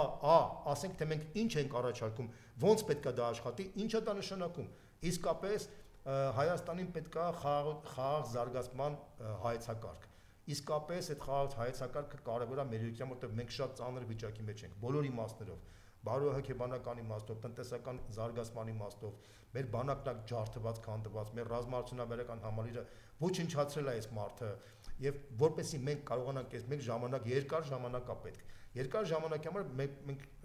մեր ճշտամիները թույլ չեն տալիս, որ մենք բան անենք։ Դա համար իրանք այսպես այս առաջարկություններով փորձում են մեզ ճնշել, փորձում են մաքսիմալ հեռու պահել կոմունիկացիոն այս process-ներից, որպեսզի մենք չկարողանանք զարգանանք, հզորանանք, իսկ եթե հնարավոր լինի կարողանան ամբողջական կլան։ Շատ լավ, ըստ էության Մեծ Բրիտանիան հենց մուրի տեսքով, դեմքով, որ շատ բաներ ասեց, Միացյալ Նահանգները, հատկապես Մեծ Բրիտանիան, ինչ հրեշավոր ծրագիր են մշակել Թուրքիայի հետ միասին, Հայաստանի հետ կապված։ Եվ ինչու է Նիկոլը իրենց համար շահեկան, ինչու իրենք Նիկոլին բերեցին իշխանության եւ ըստ էության խոստովանեցին, որ իրեն բերել են, որպեսզի այդ մեծ թուրանական ծրագիրը իրականացնեն Նիկոլի ձեռքով։ Ես ասեմ, որ ձեր ասածը բառացիորեն, ուրեմն Մեծ Բրիտանիայի մի 6-ի ղեկավարից մի 6-ը դա ոնց որ Միացյալ Նահանգներում անվտանգության ցեր, ոնց որ Ռուսաստանում կա մեր ԱԱԾ-ն, հա, մեր ԱԱԾ-ն, այդտենց իրանց ԱԱԾ-ն է։ Իրանց մոտ 5 տարի մեկ այդ իրանց ԱԱԾ-ն փոխվում է։ Եվ շատ հետաքրքիր դետալ ասեմ, ուրեմն Ռիչարդ Մուրը նշանակվեց իրանց ԱԱԾ-ի մի 6-ի պետ 2020 թվականի հուլիս ամսին։ Հուլիս ամսին նշանակվեց հայտարարեց, որ ինքը դառնալու է, հոկտեմբերի 1-ին նշանակում է հոկտեմբերի 1 իրանց մոտ այդ օրն է, որտեղ ինքը հանձնում է, մյուսը դառնում է ղեկավար։ Այս տարվա ինքը մոտավորապես 10 օր առաջ հոկտեմբերի 1-ին շատ հետաքրքիր խորհրդանշանական իմաստով ինքը Ստամբուլում ելույթ ունեցավ, այդպես ասած, որտեղ ինքը նշում էր, թե ինքը ինչ հաջողություն է արձանագրել եւ ինքը ներկայացնում էր, թե ինքը իրենց նպատակները ինչին էին։ Ինքը հրապարակավ հայտարարեց, որ իրանք Թուրքիայի հետ համատեղ Էրդողանի հետ միասին մեծ ջանքեր թափեցին, որ Անդրկովկասում իշխանության գան այսպես ասած դեմոկրատական եւ հակառուսական ուժերը։ Դա հետաքրքիր դետալ էր։ Եվ իրանք հայտարարեցին, որ փաստացի իրանք համարյա լուծել են արդեն բոլոր խնդիրները եւ Մուրը հայտարարեց, որ ի տարբերություն մյուս արևմտյան կենտրոնների ինքը ունի երազանք, որ Թուրքիան կարողանա ձևավորի մեծ թուրանական աշխարհ, մեծ թուրան ձևավորի եւ Էրդողանը եւ Ադրբեջանը մեծ առաքելություններ են ծրագրի շրջանակներում եւ ինքը ըստ էության չէր թաքցնում իր սերը թուրքական մշակույթի նկատմամբ, թուրքական քաղաքականության, ինքը երիտասարդ ժամանակում Թուրքիայում ապրել, թուրքերեն ասովորել, լավ գիտի իրենց։ Ամենակարևորը ինչ էր ինքը ասում։ Ինքը ասում էր, որ շատ հետաքրքիր դետալ։ Ուրեմն Ռիչարդ Մուրը ծագումով իռլանդացի է։ Բոլորը գիտեն, որ իռլանդացիները պատմականորեն միշտ ունեցել են կոնֆլիկտ Մեծ Բրիտանիայի հետ։ Ռիչարդ Մուրի պապը նույնիսկ եղել է իռլանդական բանակի հերոս։ Իռլանդական բանակի հերոս է եղել եւ ինքը ստացել է շքանշան Իռլանդիայի նախագահի կողմից։ Եվ ինքը հպարտանում էր, որ իր պապը լինելով Իռլանդիայի հերոս, ինքը դարձել է Իռլանդիայի հակահերոսը, այսինքն ինքը դրանով հպարտանում էր, ասում էր, որ ընդհանուր առմամբ խիզախ մարդը այն մարդն է, որը կարողանում է իր ազգային կոդի դեմ դուրս գա, ոչնչացնել իր ազգային կոդը, եւ ինքը հպարտանում էր, որ ինքը դարձել է Մեծ Բրիտանիայի եւ այնքան է ջարդել, որ Մեծ Բրիտանիան այնքան է գնահատել իրան, որ նշանակել է մի 6-ի ղեկավար։ Իդեպ ասեմ, որ այս նոր մի 6-ի ղեկավարը, որ նշանակվել է, մի հատ կին է, որի անունը Բլեյզ Մետրևելի է, վրացական ազգանունով, բայց ինքը ծագումով ռուս է, ռուս։ Իր պապը եղել է բանը դաբրահատնի ռուս Դաբրավոլսկի, երկրորդ համաշխարհային պատերազմի ժամանակ դավաճանել է իր հայրենիքը, անցել է Վլասովի կողմը, Վլասովի բանակի բանայը մտել է գեստապոյում աշխատել, հետո իր այդ Բլեյզ Մետրևելի մայրը երկրորդ անգամ ամուսնացել մի հատ վրացու հետ, վրացուն այդ Մետրևելի ազգանունն է վերցել, ինքը այդ ռուսական Նավրովսկի ազգանունից հրաժարվել դրել է Մետրևելի։ Եվ ինքն էլ է հպարտանում, որ ինքը փաստացի իր արմատական այսինքն լինելով ռուս, դավաճանած ռուս։ Այսինքն հետաքրքիր դետալ ասեմ, Բրիտանիայի մի 6-ի ղեկավարները դառնում են տարբեր օտարածին ազգի ներկայացուցիչներ, որոնք դավաճանել են սեփական երկրի շահերը։ Հասկանում եք, չէ՞, ինչ հետաքրքիր է։ Եվ ինքը նշում էր, որ Ռիչարդ Մուրը նշում էր, որ իսկապես իրանք պետքա բոլոր երկրներում այն մարդկանց բերեն իշխանության, որոնք ունեն խիզախություն դավաճանելու իրանց երկրների ազգային կոդը։ Հասկանում եք, այսինքն մարդը ինքը դավաճանել է եւ ինքը քարոզում է, որ մյուս երկրներին որպեսի հասնեն դեմոկրատիայի, իրանց ձևակերպումն է, իշխանության պետքա բերեն տենց մարդկանց։ Այսինքն որ Նիկոլը հիմա Նիկոլին բերել են, հիմա տեսեք, Նիկոլ Փաշինյանը իշխանության էր գալիս բանի Արցախ, մենք ձեզ սիրում ենք 2018 թվականին, որ Մոնթեի կերպարով հետո ուրեմն Մոնթեի կերպարը դա հայրոսի կերպար է։ Ինքը Մոնթեի կերպարով իրան բերում են իշխանության, որպեսզի հետո Մոնթեի արժեքները ոչնչացնեն։ Հասկանում եք, չէ՞, շատ հետաքրքիր դետալ ասեմ ձեզ։ Նույն բանը ինքը ասում էր, որ Սաակաշվիլին որ գալիս էր իշխանության, Սաակաշվիլին սկզբնական փուլում որ գալիս էր, ինքը հայտարարում էր, որ ինքը ուղղափառ երկրի ներկայացուցիչ է, ինքը որ բանը հանդիպեց Պուտինի հետ, ինքը ասաց երկու ուղղափառ երկրների երկրները պետք է հավերժ եղբայրականության մեջ ապրեն բան, բայց Սաակաշվիլի քերին քոքված կագբեական էր, որը ժամանակին ճիշտ պահին դավաճանեց կագբեին եւ անցավ ՑՌՈ-ի, այսպես ասած, ծառայելու, հասկանում եք, չէ՞, ինչ պրոցեսներ որ համեմատում ես։ Հիմա տեսեք, շատ հետաքրքիր դետալ ասեմ, որ զարմանալիորեն Վազգեն Սարգսյանի եղբայր Արամ Զավենի Սարգսյանը նույնպես Վազգեն Սարգսյանի անունը օգտագործելով, կարիերան օգտագործելով, դառավ հայտնի Վազգեն Սարգսյանի շնորհիվ, ողբերգական այդ դեպքերի շնորհիվ օկտեմբերի 27-ի, եւ ինքը դարձել է մի մարդ, որը ոչնչացնում է Վազգեն Սարգսյանի երազանքները։ Վազգեն Սարգսյանի բոլոր պատկերացումները, նարատիվների հակառակագնում 180 աստիճան։ Այսինքն բոլոր նման է, ոնց որ սա ոչնչացնում է իր բոլոր հաղթանակները։ Նույնը կարելի ասել, տեսեք, նույնը կարելի ասել այսօրվա Վաղարշապատի, այսօրվա այսպես ասած ղեկավար Արգիշտի Կիվիրյան, Արգիշտի Մեխակյանի մասին։ Արգիշտի Մեխակյանի հայրը նույնիսկ ինքը այդ աստիճանի ազգային հերոս է, որ Մեխակաբան էր անվանել, ասենք այդ շրջանը, որ ազատագրել էին, հա։ Հիմա Մեխակաբան անվանած մարդու որդին սպասարկում է մի մարդու, որը դավաճանել է այդ բանը, եւ ոչ միայն դավաճանել, ինքը ասում է Ղարաբաղյան շարժումն էր սխալ, այսինքն Արգիշտի Մեխակյանի հոր ճանապարհն էր սխալ, բայց Արգիշտի Մեխակյանը իր սխալ իբր թե հոր սխալ ճանապարհ վերցած հոր, այսպես անունով այնքը դարձել Արգիշտի Մեխակյանը, հասկանում եք, էս ինչա։ Եվ դա ի՞նչ է կոչվում, բաբա։ Սա կոչվում է հետևյալը, տեսեք, Ռիչարդ Մուրը հոկտեմբերի 1-ին հրապարակավ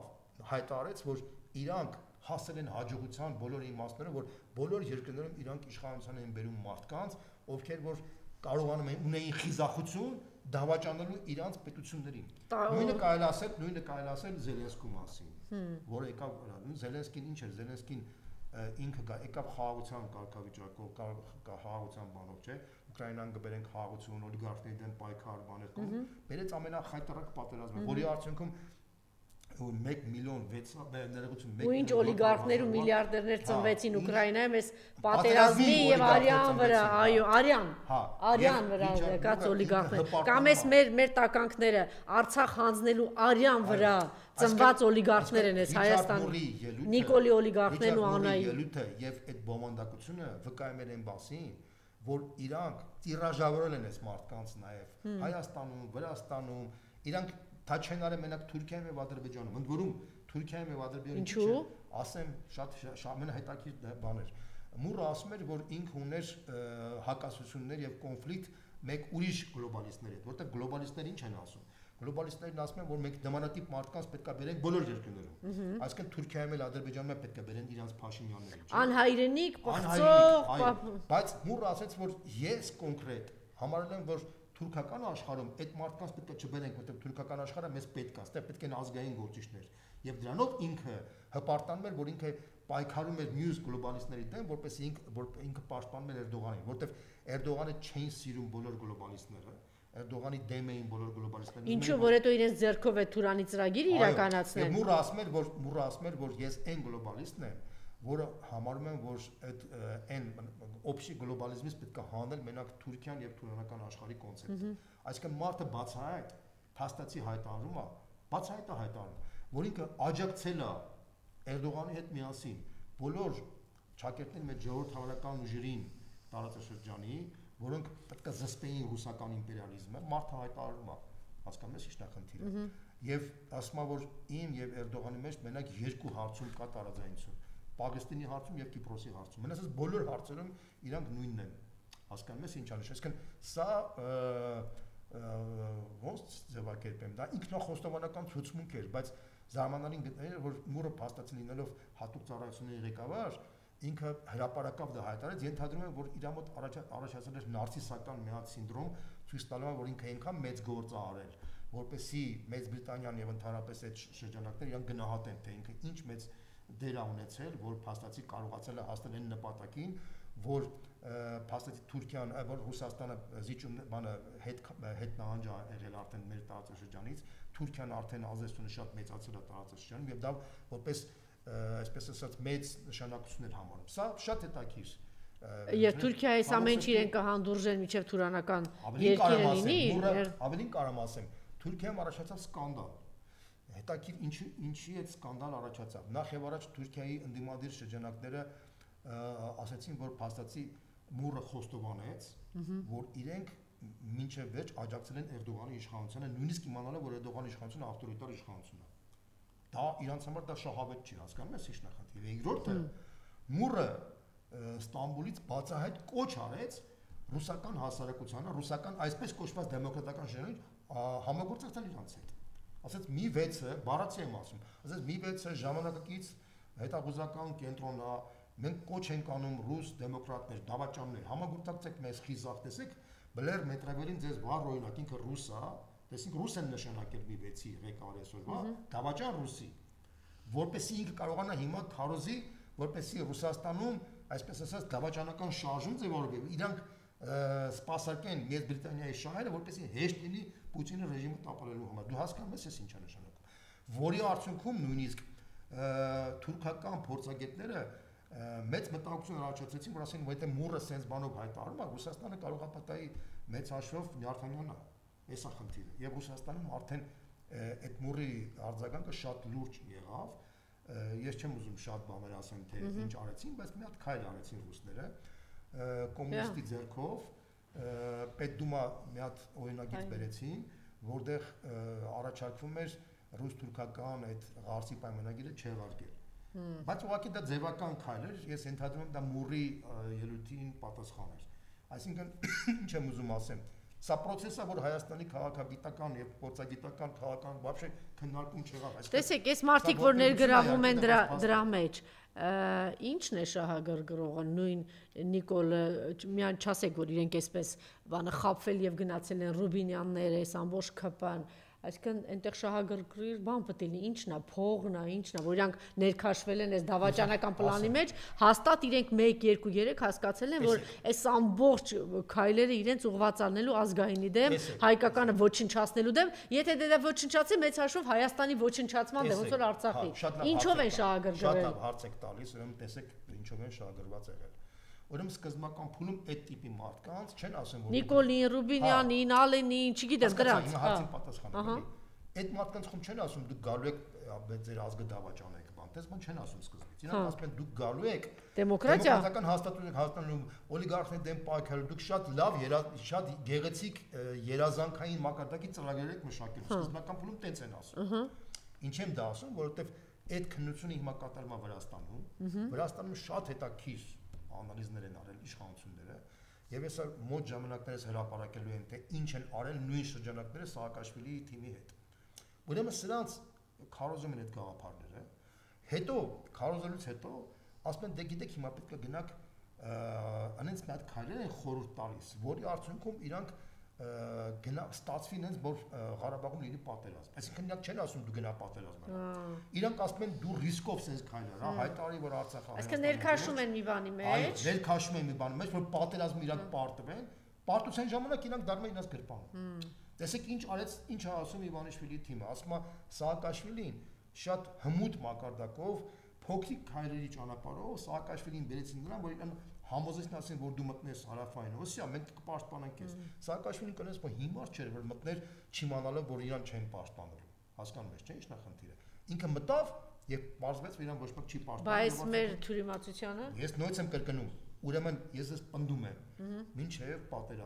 մինչեւ պատերազմը Նիկոլ Փաշինյանին իր տերերը հիմնավորել էին, համոզել էին, խաբել էին, որ ձեր դեմ խաղ չկա, ոչ մի Թուրքիա, ոչ մի Ադրբեջան։ Դուք դեմոկրատիայի բաստիոնն եք։ Ամբողջ արևմուտքը ձեր կողքը կանգնած է։ Պատերազմից առաջ, երբ որ Լիլիթ Մակունցին հարցնում են, արդյոք Թուրքիան չի պահանջվի։ Թուրքիան ոչ Ադրբեջան ռիսկ չեն, այսինքն իրանց մոտ այդ մտայնությունը։ Այսինքն հավատա իրանց ուղեղի մեջ մտցրել էին։ Իրանց մեջ մտցրել էին։ Նաև դեբիլ են էլի, եթե ասենք, տհաս թերի։ Հիմա էդի բնութագրել իրանց մեջ մտցրել են այդ գաղափարը։ Իրանք բերեցին նրան որ պատերազմը եղավ, պատերազմից հետո արդեն, քանի որ իրանք հայտնվեցին դավաճանական տիրույթի մեջ, իրանք ասին հետևյալը, թե դու հիմա Էրդողանի գրպանում չհայտնվես, քեզ Ռուսաստանի եւ ռուսամետ ուժերը քեզ կհարճակեն են արդեն դավաճան, եթե իշխանությունը փոխնի, ես բոլորիդ պատժելու են, հասկացա՞ք, չէ՞։ Իրանք արդեն հիմա աշխատում են վախի սինդրոմի բանով։ Իրանք մոտ առաջացած վախի սինդրոմ։ Չէ, բայց զուգահեռ միլիարդներ են աշխատում։ Այդ միլիարդները հասկանալի է։ Հիմա իրանք հիմա հայտնվել են Էրդողանի գրպանում։ Հիմա Էրդողանն է, որտեղ ինչի Էրդողանի գրպանում, որտեղ գլոբալիստների համար այս տարածաշրջանի գլխավոր կուրատորը Էրդողանն է, Թուրքիան է։ Որտեղ շատ պարզ է, Իրանը չի, Ռուսաստանը չի, Չինաստանը չի, բնական ամենամոտը Թուրքիան է, եւ Թուրքիան նշանակված է արդեն։ Քանի որ նշանակված է, իրանք էլ հայտնվել են Էրդողանի գրպանում, իրանք գրեթե ամենօրյա ռեժիմով աշխատում են թուրքական իշխանության հետ։ Գրեթե ամենօրյա ռեժիմով։ Հասկանում ես։ Այսինքն մեր ազատագրումը իրենցից ազատագրում նշանակում է Թուրքիայից։ Ես դուք ասեցիք այս գործիչներին, այս մելքի գործիչները, որ ոնց են ներքաշել, այս արդեն ֆինանսական շահագրգռվածություն է։ Արամ Սարգսյան, ձեր մատնանշած Մեխակյան, այս փոքր բաները, սրանց ոնց են ներքաշել թուրքական դավաճանական, մեկի եղբայրն էր հերոս, մեկի հայրն էր երոս, հիմա սրանք պիղծ են։ Դավաճանում են։ Սրանք արդեն հիմա տիրաժրով այդ իշխանությունը արդեն իր տեսակն ամանգալի տեղերում։ Երբ որ դու արդեն այդ խնդիրը օրինակ եթե հիմա Նիկոլ Փաշինյանը պետք է լուծի 4-րդ հանրապետության խնդիր, ինքը պետք է մանգա մարդկանց, ովքեր որ պոտենցիալ դավաճանական կոդ են։ Այսինքն անգամ հերոսի տղայի մեջ կարող է դա լինի, Արգիշտի Մեխակյանը։ Հերոսի տղային որ վերցնում ես, այդ հերոսի տղան ինքը այդ իր հոր զրոյացնում է, ինքը ավելի հավատարիմ է դառնում, որտեղ ինքը տարբերակ չունի։ Արամ Զավինի Սարգսյանին, որ դու վերցնում ես, զրոյացնում է, ինքը ավելի հավատարիմ է։ Հիմա Արամ Զավինի Սարգսյանը ավելի հավատարիմ է իրան ծառայում, քան ասենք այն մարդը, որ այդ բանը չունի, իր համար Նիկոլ Փաշինյանի համար այդ տիպի մարդիկ ավելի արժեքավոր են։ Իսկ այս սրիկաների համար, որտեղ ֆինանս են աշխատում, ասենք հասկացանք Նիկոլը ինչի գտել է այդ տեսակին, իսկ սրանք էլ շահագրգիռ են, որտեղ Արամ Սարգսյանը, Մեխակյանցանք արդեն շահագրգիռ։ Տեսեք, փող հասկացողությունը դա ացանցալ բնույթ է։ Փող բոլորն են աշխատում։ Ես այս Մեխակյան, Արգիշտի Մեխակյանանը չեմ հասկանում։ Նայեք, ես հասկացի, ասում եմ նորից եմ կրկնում, մարդը ասում են դու ունես հնարավորություն տեղական ղեկավար լինելու, բայց տեղական ղեկավար որպեսզի դառնաս, դու պետքա ասես հորդ հերոսական ճանապարհի վրայով։ Իրանք հիմա ուզում են բոլոր տեղերում գտնան տենց մարդկանց, որոնք կարմիր գծերը անցնեն, որտեղ եթե դու կարմիր գիծը անցնում ես, դու արդեն հավատարիմ ես դառնում։ Օրինակ հիմա Նիկոլը անցել է արդեն հավատարիմ, որտեղ Զելենսկին հավատարիմ է։ Փչացնել հարաբերությունները։ Զելենսկին հավատարիմ է, չէ՞ որտեղ Զելենսկին շանս չունի։ Լավ, մեկ ուրիշ հարց տամ։ Ես նախորդ հաղորդման ժամանակ շատ խիստ խոսեցի դրա մասին, ուզում եմ հանգիստ անդրադառնալ։ Տեսեք, Ջերմուկ գրուպի տեր։ Միլիոնատեր մարդ։ Ունի ահռելի գործարան Ջերմուկում։ Ունի հանգստյան գոտի, հայրական տներ, օջախներ եւ այլն եւ այլն։ Սրա որդին դառնում է պատերազմից հետո։ Հիշեք, պատերազմից հետո դառնում է քաղաքապետ։ Այսինքն ցուցակով ինքը իր հետևից ԿՊ-ա դառնում, քաշում տանում է բոլոր ԿՊ-ականներին։ Պատկերացրիք։ Հասկանալի է։ Որից հետո թուրքերը զգուշացնում են իրենց, ասենք Սերժ Սարգսյանը եւ շատ խելամիտ մարդիկ զգուշացնում են, որ առաջիկայում հաջորդ քայլը լինելու է այն, որ գալու են, իմիջիայլ ես էլ էի ասում Ջերմուկում, դա բանով զգում էի, գալու են այս բարձունքի վրա կանգնեն թուրքերը։ Դաժան մասնատում են հայերին, չգիտեմ, դաժանություններ է տեղում, հիմա նստած են ջերմուկի գլխին։ Այս ամենից հետո մարդը շարունակում է իր միլիոնների տերը մնալ ամեն։ Դառնում է մարդը, դու կարող ես իր ամբողջ կարողությունը հիմա դրածա թելից կախված։ Ես քեզ մի հատ բանաձև եմ ասում, դու էլի տենց մասնավոր այնքան օրինակներ կարան բերեմ։ Շատ ծծուն հորտան գլխին կանգնացրել է։ Իր հարստության վրա էլ է կանգնացրել Թուրքին։ Այ Թուրքիան միշտ ասել են, որ հայերին կարելի է հաղթել ներքին փողով։ Փողով դավաճանելով։ Բայց փողը կորցնելու անդեղ է։ Մեր ժողովրդի պատմության մեջ այդ փողով դավաճանությունը ավանդույթ է եղել, ցավոք սրտի եմ ասում։ Շատ մարդիկ են դավաճանել են փողի ունեցվածքի բանի պատճառով, այսինքն մարդ բարիզ բունի մաստով դա չեք լսում ես հարցին չէ, այդ մարդը փողը կորցնելու է, իր գործարանը այդտեղ է, իր հանգստյան գոտին տուն ամեն ինքը այդ կորցնելու է։ Իր համար, լսի ասեմ քեզ, իր համար դա երկրորդական է, իր համար կարևոր է, որ ինքը իր տղան լինի իշխանության դիրք ունենա։ Այդ մարդիկ տենց են ապրում։ Այդ մարդը նախկինում եղել է իշխանության դիրք ունեցել, ինքը դες ոնց է մտածում։ Ինքը ասում է ով էշ ես փալան։ Ինքը անկեղծ դες մտածում, ասում է առաջ նախկին իշխանությունները իր մոտ փալան էի աշխատել։ Հիմա Նիկոլ Փաշինյանի մոտ են փալան աշխատելու։ Վաղը մյուս օրը կգա Անժելա Թովմասյանը իր փալանը։ Իր մարդու մտածողությունն է տենց։ Այդ մարդը ինքը ոնց քեզ ասեմ, չեմ ուզում բնութագրեմ ով է։ Այդ մարդու տեսակա։ Այդ մարդու տեսակա որ փողը իր համար գեր նպատակ է։ Ես կարող եմ հասկանալ Գագիկ Բեգլարյանը փորձում է իրանց այդ լավն իր եղածը պահի, Հովիկ Աբրահամյանի տղան փորձում է եղածը պահին, մյուսը հասկա, բայց ես մարդը եղածը արդեն կրակի տակ է։ Անժելա նույնց եմ կրկնում, այդ մարդիկ, ովքեր որ փող ունեն եւ փողով իրանց այն մարդը որ փողը միջում բանը նպատակ է, այդ մարդուն հնարավոր չի փոխել։ Այն մարդը որ փողը միջոց է, նա նորմալ բան է, որտեղ փողը դա տալիս է մարդուն ազատություն։ Եվ փողը մարդ տալիս է ռեալիզացիայի ազատություն։ Մարդը կարող է փողով լավ ապրի, կարող է լավ բան անի, կարող է լավ բանի հասնի եւ այլն եւ այլն, բայց երբ որ մարդու գլխի նպատակը դառնում է փողը, այդ մարդը դառնում է կներես փողի ծառա, մոլի կենթանի։ Հա որ հետո քո փողը կորցնես, բացա, չէ՞, փողը կորցնես։ Այդ մարդկանց մարդին ասում են, это բանը, բառացի ռուսերեն ձևակերպեմ, это человекообразные животные։ Մարդանման կենթանի։ Մարդանման կենթանի են։ Դրանք այդ մարդկանց պետք չի վերլուծել, հասկանում ես ի՞նչ նախնդիրը։ Որտեւ եթե մարդու գեր նպատակը փողն է, այդ մարդը արդեն դադարում է լինել մարդ, որտեւ մարդը կենթանական աշխարհից ինչով է տարբերվել։ Հոգով, սրտով, մտքով, բարոյականությամբ, արժեքով տարբերվել, չէ՞։ Ինչի կրոնները եկան թատերաբեմ, ինչի ըստ էության Աստվածի գաղափար եկավ, ինչի, որտեվ մարդը ինքը կենթանական աշխարհի էլեմենտ է, բայց պետք է որ մարդը կենթանական աշխարհից տարանջատվեր, որտեվ մարդը քանի որ ամենախելոք կենթանին է, եթե մարդը որպես կենթանի մնար, աշխարհը չէր մնա, որտեվ կենթանին դա սարսափելի բան է, եթե դու կենթանի ես, որտեվ կենթանին մարդուց ոչինչով չի տարբեր, մենակ մի բանով է տարբեր, բանականությամբ։ Կենթանին չունի բանականություն։ Մնացած բոլոր բաները։ Բայց տեսեք, մենք նաև վառ օրինակներ ունենք, չէ՞։ Հիմա դուք ինչ ուզում եք ասել, այսօր սարսափելի բաների մեջ են, բայց երբ որ Ռուբեն Վարդանյանը որոշում է կայացնում գնում է այնտեղ, ինքը նաև կշռադատում է, չէ՞ որ ինչի արժեք կարող է կանգնել։ Որտեղ մի բան ասեմ, որտեղ Ռուբեն Վարդանյանի նպատակը, գեր նպատակը փողը չի։ Երկիրն է։ Իր գեր նպատակը չէ, իր գեր նպատակն եղել է իր իդեալը։ Իր իդեալը կարող է երկիր լինի։ Եթե մարդը ունի իդեալ, մարդը արդեն ինքը կենթանուց տարբերվում է։ Մաքս Վեբերի բնութագրին եմ ասում։ Մաքս Վեբերը ունի մի հատ փայլուն աշխատանք, որը կոչվում է պրոտեստանտская этика и дух կապիտալիզմը, ինքը հիմնավորում է, որ կապիտալիզմի ծնունդը առաջացել է ոչ թե փողի արդյունքում, այլ հոգևոր արժեքների զարգացման արդյունքում, որը համադրվել է այդ ժամանակվա գուցե շատ ուշացումով բան, բայց նաև այդ գիտակցում եւ այդ իմաստով բոլոր մեծահարուստները ոչ միայն տնտեսական գործիչներ, այսինքն երբ որ մարդը մեծահարուստ է, բայց այդ մարդը իր նպատակի իդեալն է, փողը ածանցալ է, այդ մարդիկ հասնում են ավելի մեծ հարստության։ Իսկ այն մարդի, որի նպատակը մենակ փողն է, ինքը գերեզմանի հետ գերեզմանա գնում այն հասարակ մարդու հետ հավասար պայմաններով։ Եվ այդ մարդը դրախտ չի հայտնվում Մաքս Վեբերի, որտեղ այդ բանի պրոտեստանտский էթիկայի մեջ դրված է այդ խնդիրը։ Ինքը ասում է, որ փողը քեզ տալիս ենք, ինչի զարգացավ կապիտալիզմը, ասում է, քեզ փողի քանակը կարևոր չի, որ դու գնաս այնտեղ վայելես փողով, մենակ սպառողական բառնաս։ Փողի քանակը կարևոր է, որ դու դրախտի տոմս ստանաս։ Ինչքան փողը մեծ լինի, այնքան դու դրախտի տոմսը ավելի լավ դրախտի տեղ կունենաս այն աշխարհում։ Բայց այդ փողը որ մեծանում է, դու պետք է այդ փողով կարողանաս Այն մարդկանց, ովքեր որ քո եղբայրներն են, մաքսիմալ կարողանաս օգնես այդ մարդկանց, որպեսզի այդ մարդիկ այդ կարիքը Օրինակ, գիտեք, այն պահին, որ Սամվել Կարապետյանը ասեց, նախ ես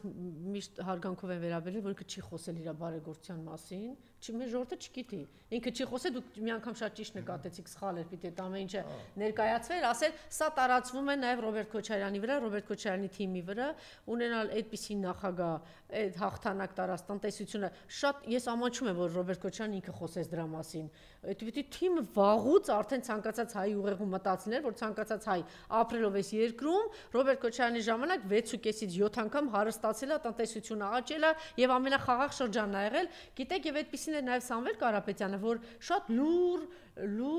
գիտեք չէ, որ մի անգամ համահայկական հիմնադրամից են ասում, որ էլի ամեն զանգին ասել են $5 միլիոն, $10 միլիոն, չէ, իր անկեղծությանը, երբ որ իրան ասեցին հեծը կվերցնեն, ասեց թքած ունենամ հեծի վրա, ես հասկացա, որ իր մեջ ինքը արդեն ինքը միացեց բոլորովին ուրիշ իրավիճակի մեջ է այս մարդը, ասենց հետո կարող է սխալներ թույլ տան, մենք հիմա չենք ուզում քննարկել թիմը ինչն է սխալանում, ինչը կգա ժամանակ այդ ամեն ինչի մասին խոսենք, բայց իր մեջ էլ ինչ որ բան հասունացել էր, որ դու հենց էլ մեր ձևով կանենք, ասենք հերիքու բոլ եղավ, ասենք ինչքան պիտի դուք գնաք եկեղեցու վրով ազգային բոլոր կոդերի վրայով դուք պետք է անցնի Նիկոլը իր թիմը։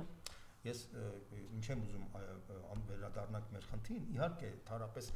մեծահարուստները հասնում են ավելի մեծ հաջողության եւ ունենում են իդեալ, որը այդ իդեալը կապված չի, որտեղ փողը դա ացանցանն է, ոչ թե իդեալը։ Հասկանում ես, օրինակ Քրքորյանը, երբ որ ինքը իր հայրենիքին օգնում էր, կամ չգիտեմ Շարլ Ազնավուրը, կամ ասենք չգիտեմ Կաֆեշյանները, կամ չգիտեմ Մանուկյան Լուիս Մանուկյանները, այո։ Այդ մարդկանց համար փողը միջոց է, նրանք փողը միջոց է, ոչ թե իդեալ։ Երբ որ դու փողը դառնում ես քո գեր նպատակը, դու դառնում ես կենթանի, դու դառնում ես փողի ստրուկը։ Փողի ստրուկը որ դառնում ես, բնականաբար դու արդեն կարաս բոլոր կարմիր գծերով անցնես, դու կարաս նաև ասենք հոր հիշատակը դավաճանես, դու կարաս դավաճան պապուտ գերեզմանի վրա գնաս թքես, բայց իհարկե, որտեղ քո նպատակը փողն է, դու փողը դու այդ փողի ստրուկն ես դարձել։ Հետո կոչվում է բան, ռաբստվը բանը,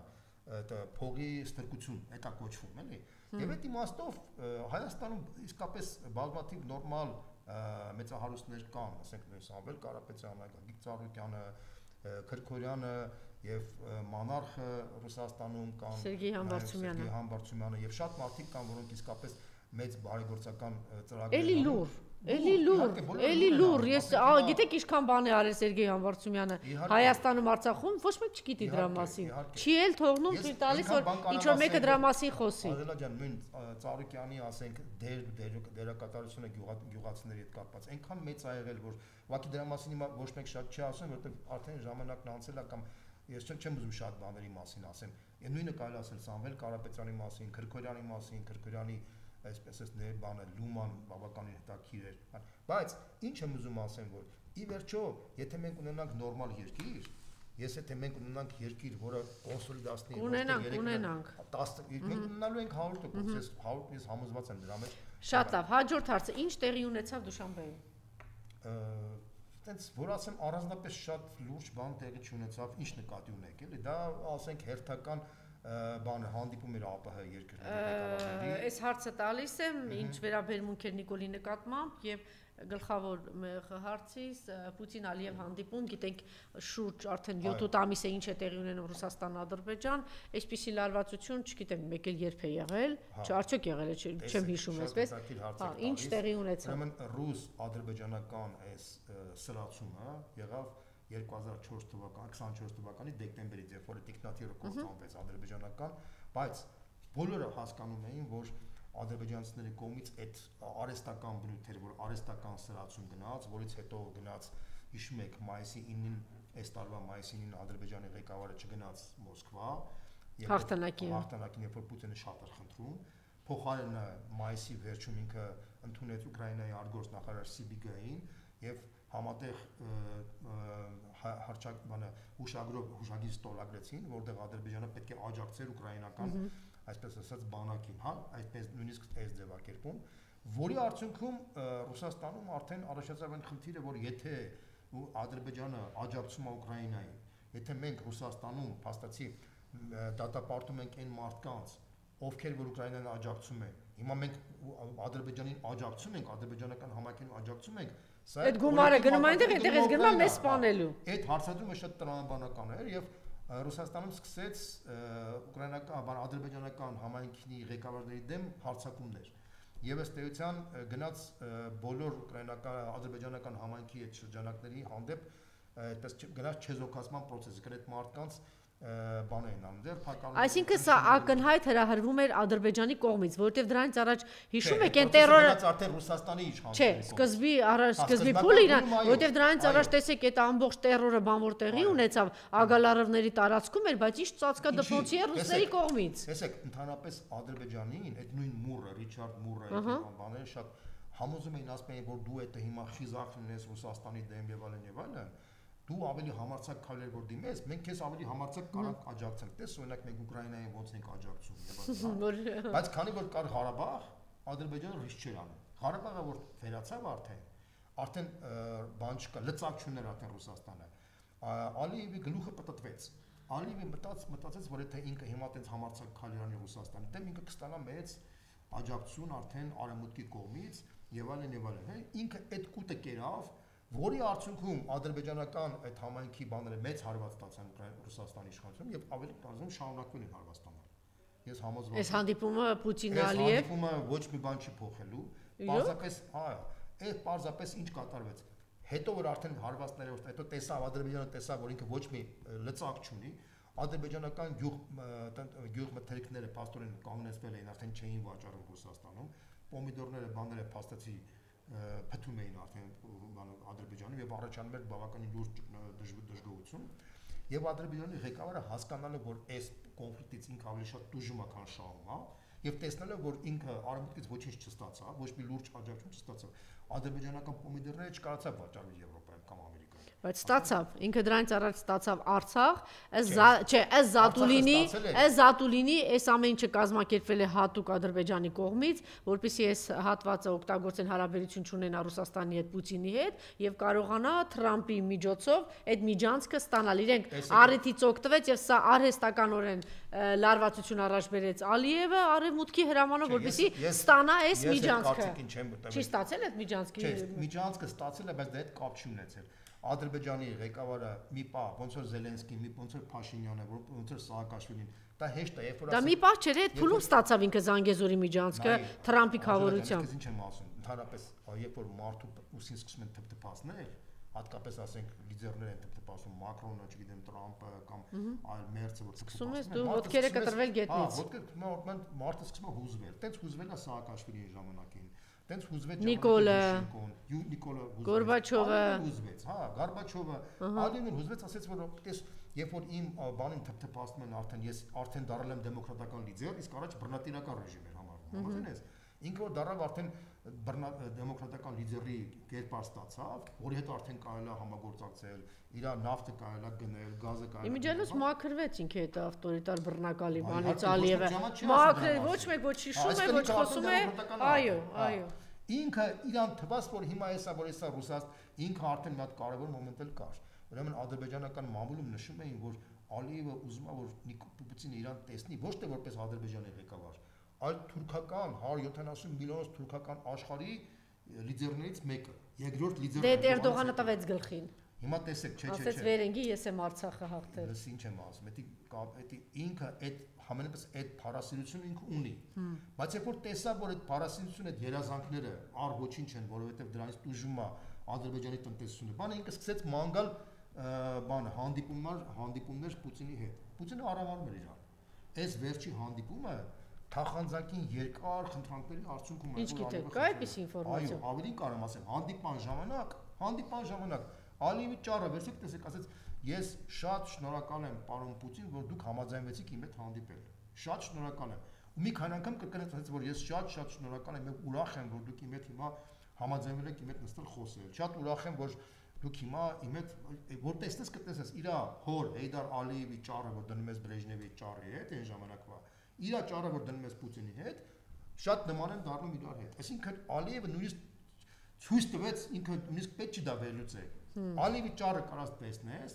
տեսնես իր ճառը եւ կհամոզես, որ ինքը դա ասում է, ինքը ուղիղ է ասում։ Երբ որ մենք սկսում ենք վերլուծել, հարցեր տալ, բա ինքը տենց է, տենց չի, ծիծաղելի է, որովհետեւ այդ մարդը ելույթն է տենց արդեն ցույց տալիս։ Մարդը ելույթով ինքը անդորում ելույթով ինքը այդ մեսեջը տալիս, ասում է ես պատրաստ եմ, ես ինքս եմ համաձայն եմ, որ ես եմ խնդրել դա։ Լավ, մենք այստեղ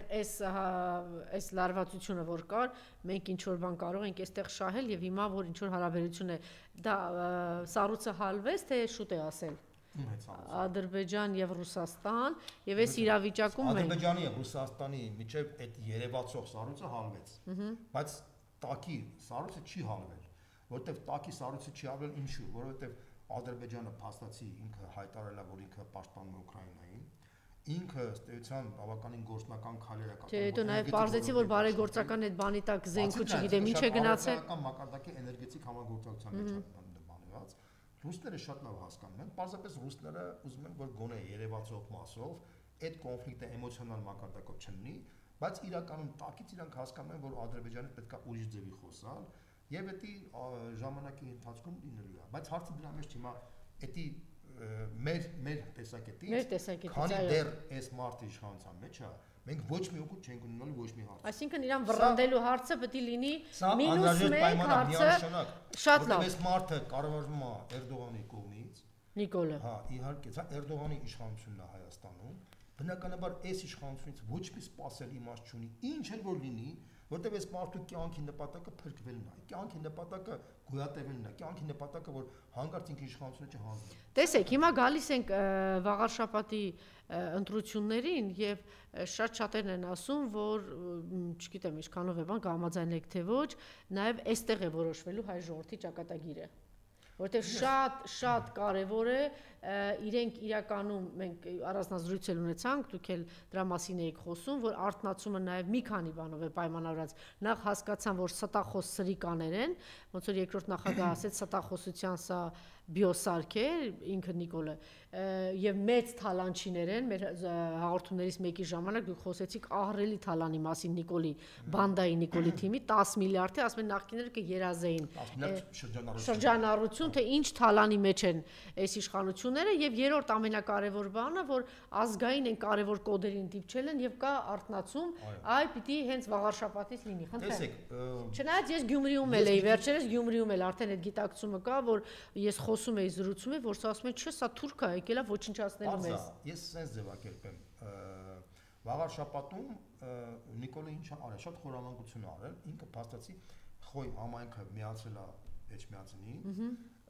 որպեսզի ինքը մտածում է, որ Խոյ համայնքի գյուղերում ինքը կարող է Արգիշտին իբրև թե ձայն պիտի ավակյա մեխակե, որտեղ Էջմիածնում ինքը թույլ դիրքեր ունի, Խոյ համայնքի միջոցով կարող է դա հավաքի։ Բայց զարմանալին գիտեք որ խորամանկություն ինչի մեջ է, որ եթե երկուսն էլ իրար գումարվում են, պետք է լիներ օրինակ օրենքով մինչև 65000 ընտրող, որտեղ Էջմիածնում 43000 ընտրող կար, Խոյ համայնքում կար 21 քանի հազար ընտրող։ Իր այդ որ գումարում ես, դա 65000, բայց իրանք պաշտոնապես ձևակերպել են, որ կա 70000 ընտրող։ Այսինքն 5000 ընտրող, արդեն իրանք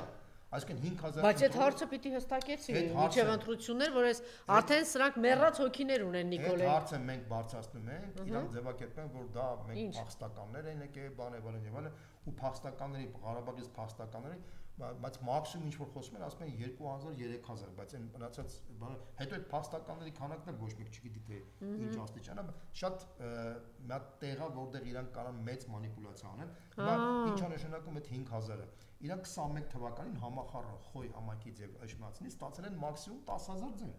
10000 ձեն ստացել ԿՊ։ Այո։ 10000 ձենով իրանք կարողացան իշխանություն վերարտադրել։ Հիմա իրանք իրանց գրպանում ունեն լրացուցիչ 5000։ Սա շատ կարևոր խնդիր է, որ մենք հասկանանք, որովհետեւ թվում է թե 5000-ը շատ մեծ ձեն չի, բայց տեղի ընտրողների քանակի տեսակետից դա ահռելի ձեն է, դա 50%-անոց բոնուս ունի իշխանությունը։ Իմիջիալոց նախքին 21 թվականի ընտրություններին երկու նախագահներին էլ զգուշացրել էին, որ անձնագրեր են տպել, բաժանում են կեղծ, չէին հավատացել, ասում են այդպիսի բան չի կարող լինի, դրա հետևից չէին գնացել, դի ընդդիմություն գաց։ Հիմա սա կոնկրետ փաստ է, այս մարդիկ, այսինքն Նիկոլը առանց ընտրության իր գրպանում արդեն 5000 ձայն ունի վաղար շաբաթում։ Հիմա հաշվանդրում են հանգամանքը եւ մեր բնակիչներին Ուղղակի կոչ եմ անում այն մարդկանց, ովքեր որ դեռ չէին կողմնորոշված։ Իմացեք հետեւյալը, որ ամեն մի ձայնը շատ կարևոր է, որտեղ այս մարդիկ մանիպուլյացիայի հսկայական ռեսուրս ունեն իրենց ձեռքի տակ եւ իրանք որպեսի չկարողանան հասնել իրենց նպատակին, չհրճակեն իրենց ճակերտավոր հաղթանակը, ամեն մի քաղաքացի, ամեն մի գյուղացի պետք է հասկանա, որ այս մարդու իշխանության վերարտադրումը դա մահացու վտանգ է ներկայացնելու Հայաստանի համար, որովհետեւ սա շարքային իշխանություն չի, նախկինի պես չի, որ ասենք այս Պողոսը կլինի, Պետրոսը կգա կամ Կիրակոսը կգա, սա շատ վտանգավոր իշխանություն է ժողովուրդ, այն ինչ որ կատարվեց Արցախում, նույնը կարող է կատարվի ձեր հետ, այդ քաղցր խոսքերը, այդ քաղցր դեմքերը, որ գալիս են խոսում են, դրանք ուշադրություն մի դարձրեք, դրանք այդ քաղցր խոսքերի այսինքն առաջին հերթին պարտադիր բոլորը գնան ընտրության։ Նիկոլ Փաշինյանը Ստեփանակերտի հրապարակում միցինգ կազմակերպեց, հայտարարեց, որ Արցախը Հայաստանի վերջ։ Հետո ինչ կատարվեց։ Կատարվեց այն, որ ինքը դավաճանաբար հանձնեց Արցախը հոկտեմբերի 6-ին 22 թվականի, որից հետո հիմա էլ արդեն իրանց շրջաբերական այչացած Արցախ տերմին չօգտագործել, միայն Լեռնային Ղարաբաղ, այն էլ շատ քիչ տեղերում եւ ընդհանրապես ինքը հայտարարում է, որ մենք Արցախը հանձնել ենք, որպեսզի մենք մեծացնենք մեր անկախության աստիճանը։ Վաղը մյուս օրը ինքը ձեզ կարա հանձնի, հետո հայտարարի, որ մենք բարձրացնում ենք դրանով մեր անվտանգության, որպեսզի Երևանը անվտանգ ապրի։ Այս մարդու մտածողությունը դա շատ վտանգավոր իշխանություն է, եւ այդ կապ չունի թե ով է այդ իշխանության ներկայացուցիչ, Արգիշտի Մեխակյանը կլինի, թե Կիրակոս Պողոսյանը կլինի, դրանք սաղ իրանք իմացեք, որ դրանք բոլորը այսօր copy paste-եր են այս իշխանության։ Եվ այդ մարդու բանը անձնական հատկությունը երկրորդական դեր է կատարում։ Դուք կարաք բերեք Նոբելյա մրցանակի դափնեկիրներին այս տիպի իշխանության մեջ իրանք պրավալ կտան եւ հակառակը, եթե նորմալ իշխանության լինի, ցանկացած մարդ, նույնիսկ եթե շատ խելոք չլինի, որ մտնի նորմալ իշխանության մեջ, ինքը օգուտ կբերի։ Այսինքն մենք պետքա փոխենք այս իշխանությունը, պետքա փոխենք համակարգը, իսկապես մենք պետքա այնպիսի իշխանություն ձևավորենք, որ դուք կարողանաք բարգավաճեք, զարգանաք եւ անվտանգության իմաստով։ Տեսեք, պարոն Բոզյան, 2018 թվականին ես էլ հիշում եմ, որ ելույթ էի ունենում, ասում էի, այնքան բարձր զգացական էմոցիոնալ կարևոր ազգային հարց է Արցախը, որ եթե որևէ տականք դիպչի, իրանք վռնդեն, չգիտեմ ինչ կան։ Փաստորեն ես սխալվեցի, որտեվ այս հրեշավոր Արևմուտքն ու Թուրքիան իրենց այս վիժվածքների հետ միասին ընտրած, իրանք այնպես աշխատեցին, մարդկանց ուղեղները այնպես լվացրեցին եւ այն նախկին տարիներին էլ, որ կարողացան։ Հիմա մենք երեք նախնական այսպես խոսում զրուցում էինք, դες դուք ասում էիք, որ հիմա վստահ են, որ այս կոդերին ազգային տիպ չէ, Արարատն է ոչնչացնում Մաշտոցին, հայոց լեզուն, հայ առաքելական եկեղեցի, որ ժողովուրդը արթնացել է։ Աստված մի արարցի, կարող է մենք սխալվենք, մենք տեսնենք, որ այս Վաղարշապատի, այս լակմուսի թուղթ է, Վաղարշապատցիներ, Էջմիածինցիներ, այս լակմուսի թուղթ է, մենք պիտի տեսնենք իսկապես մեր մեջ եկեղեցին, հավատը, հայոց լեզուն, Արարատը, այդ ամեն ինչը, իսկապես այդ կոդեր այնքան ամուր է դրված, որ դες ընտրությունը ցույց կա, եթե կվռնդեն կմերժեն իրենց, ուրեմն կա, եթե ոչ, ուրեմն նույնպես եմ կրկնում, այս խոսքերը, որ պետք է հրաժարվենք Արարատ լեռից, որ եկեղեցին չգիտեմ ինչ է, որ չգիտեմ, սրանք պրոստը ուղղակի խոսքեր չեն, դա թելադրված է դրսից, ինքը Իրանից չէր ելնի ասի, ինքը որ տենց ոչ պոպուլար բան է ասում, հենց այնպես չի ասում, դա թելադրված է դրսից։ Ես նույնպես եմ կրկնում, այն ինչ որ կատարվել է Արցախում, նույնը կարող է կրկնվի Հայաստանում։ Ես մեր ժողովրդին կոչ եմ անում, մեր Վաղարշապատի բնակիչներին կոչ եմ անում, իսկապես պետք է դուք զգոն եղեք, պետք է հասկանաք, որ այս մարդկանց քաղցր խոսքերը լուրջ ընկալել չի կարելի։ Ղարաբաղցիներին այս մարդիկ օգուտ էին, այնքան շատ էին օգնում, որ նախկին իշխանությունները բոլոր տարիների ընթացքում ոչ մի անգամ այդքան օգնություն չի տվել, ինչքան Նիկոլ Փաշինյանի իշխանությունը։ Բայց այդ իշխանությունը էդի տալիս են կներեք կոպիտ համեմատած են, որ կենթանուն ես եմ ուզում ասել, բայց եկեք չասենք հալա մորթեն որպեսի շատ միս ստանան։ Այդ process-ն է գնում այս իշխանության կողմից։ Նույնը գյուղացիների մասն է խոսքը։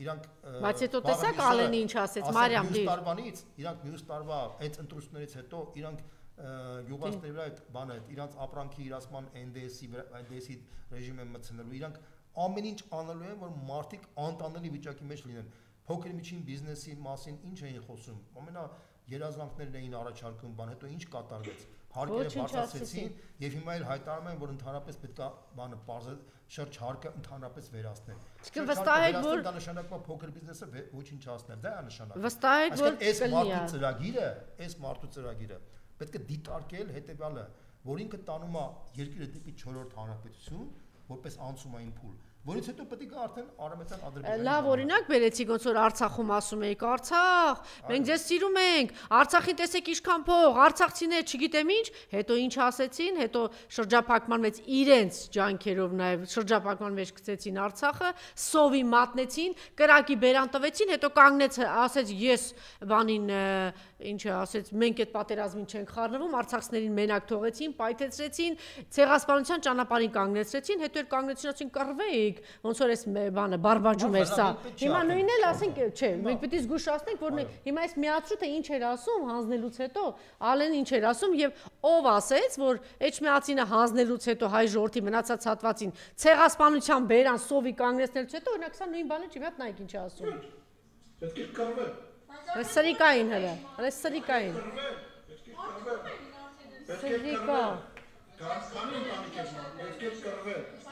Հայաստանը կռվել է Սրիկա կա Հայաստանն ասես մենք չենք խառնվում ու սովի մատնված Արցախ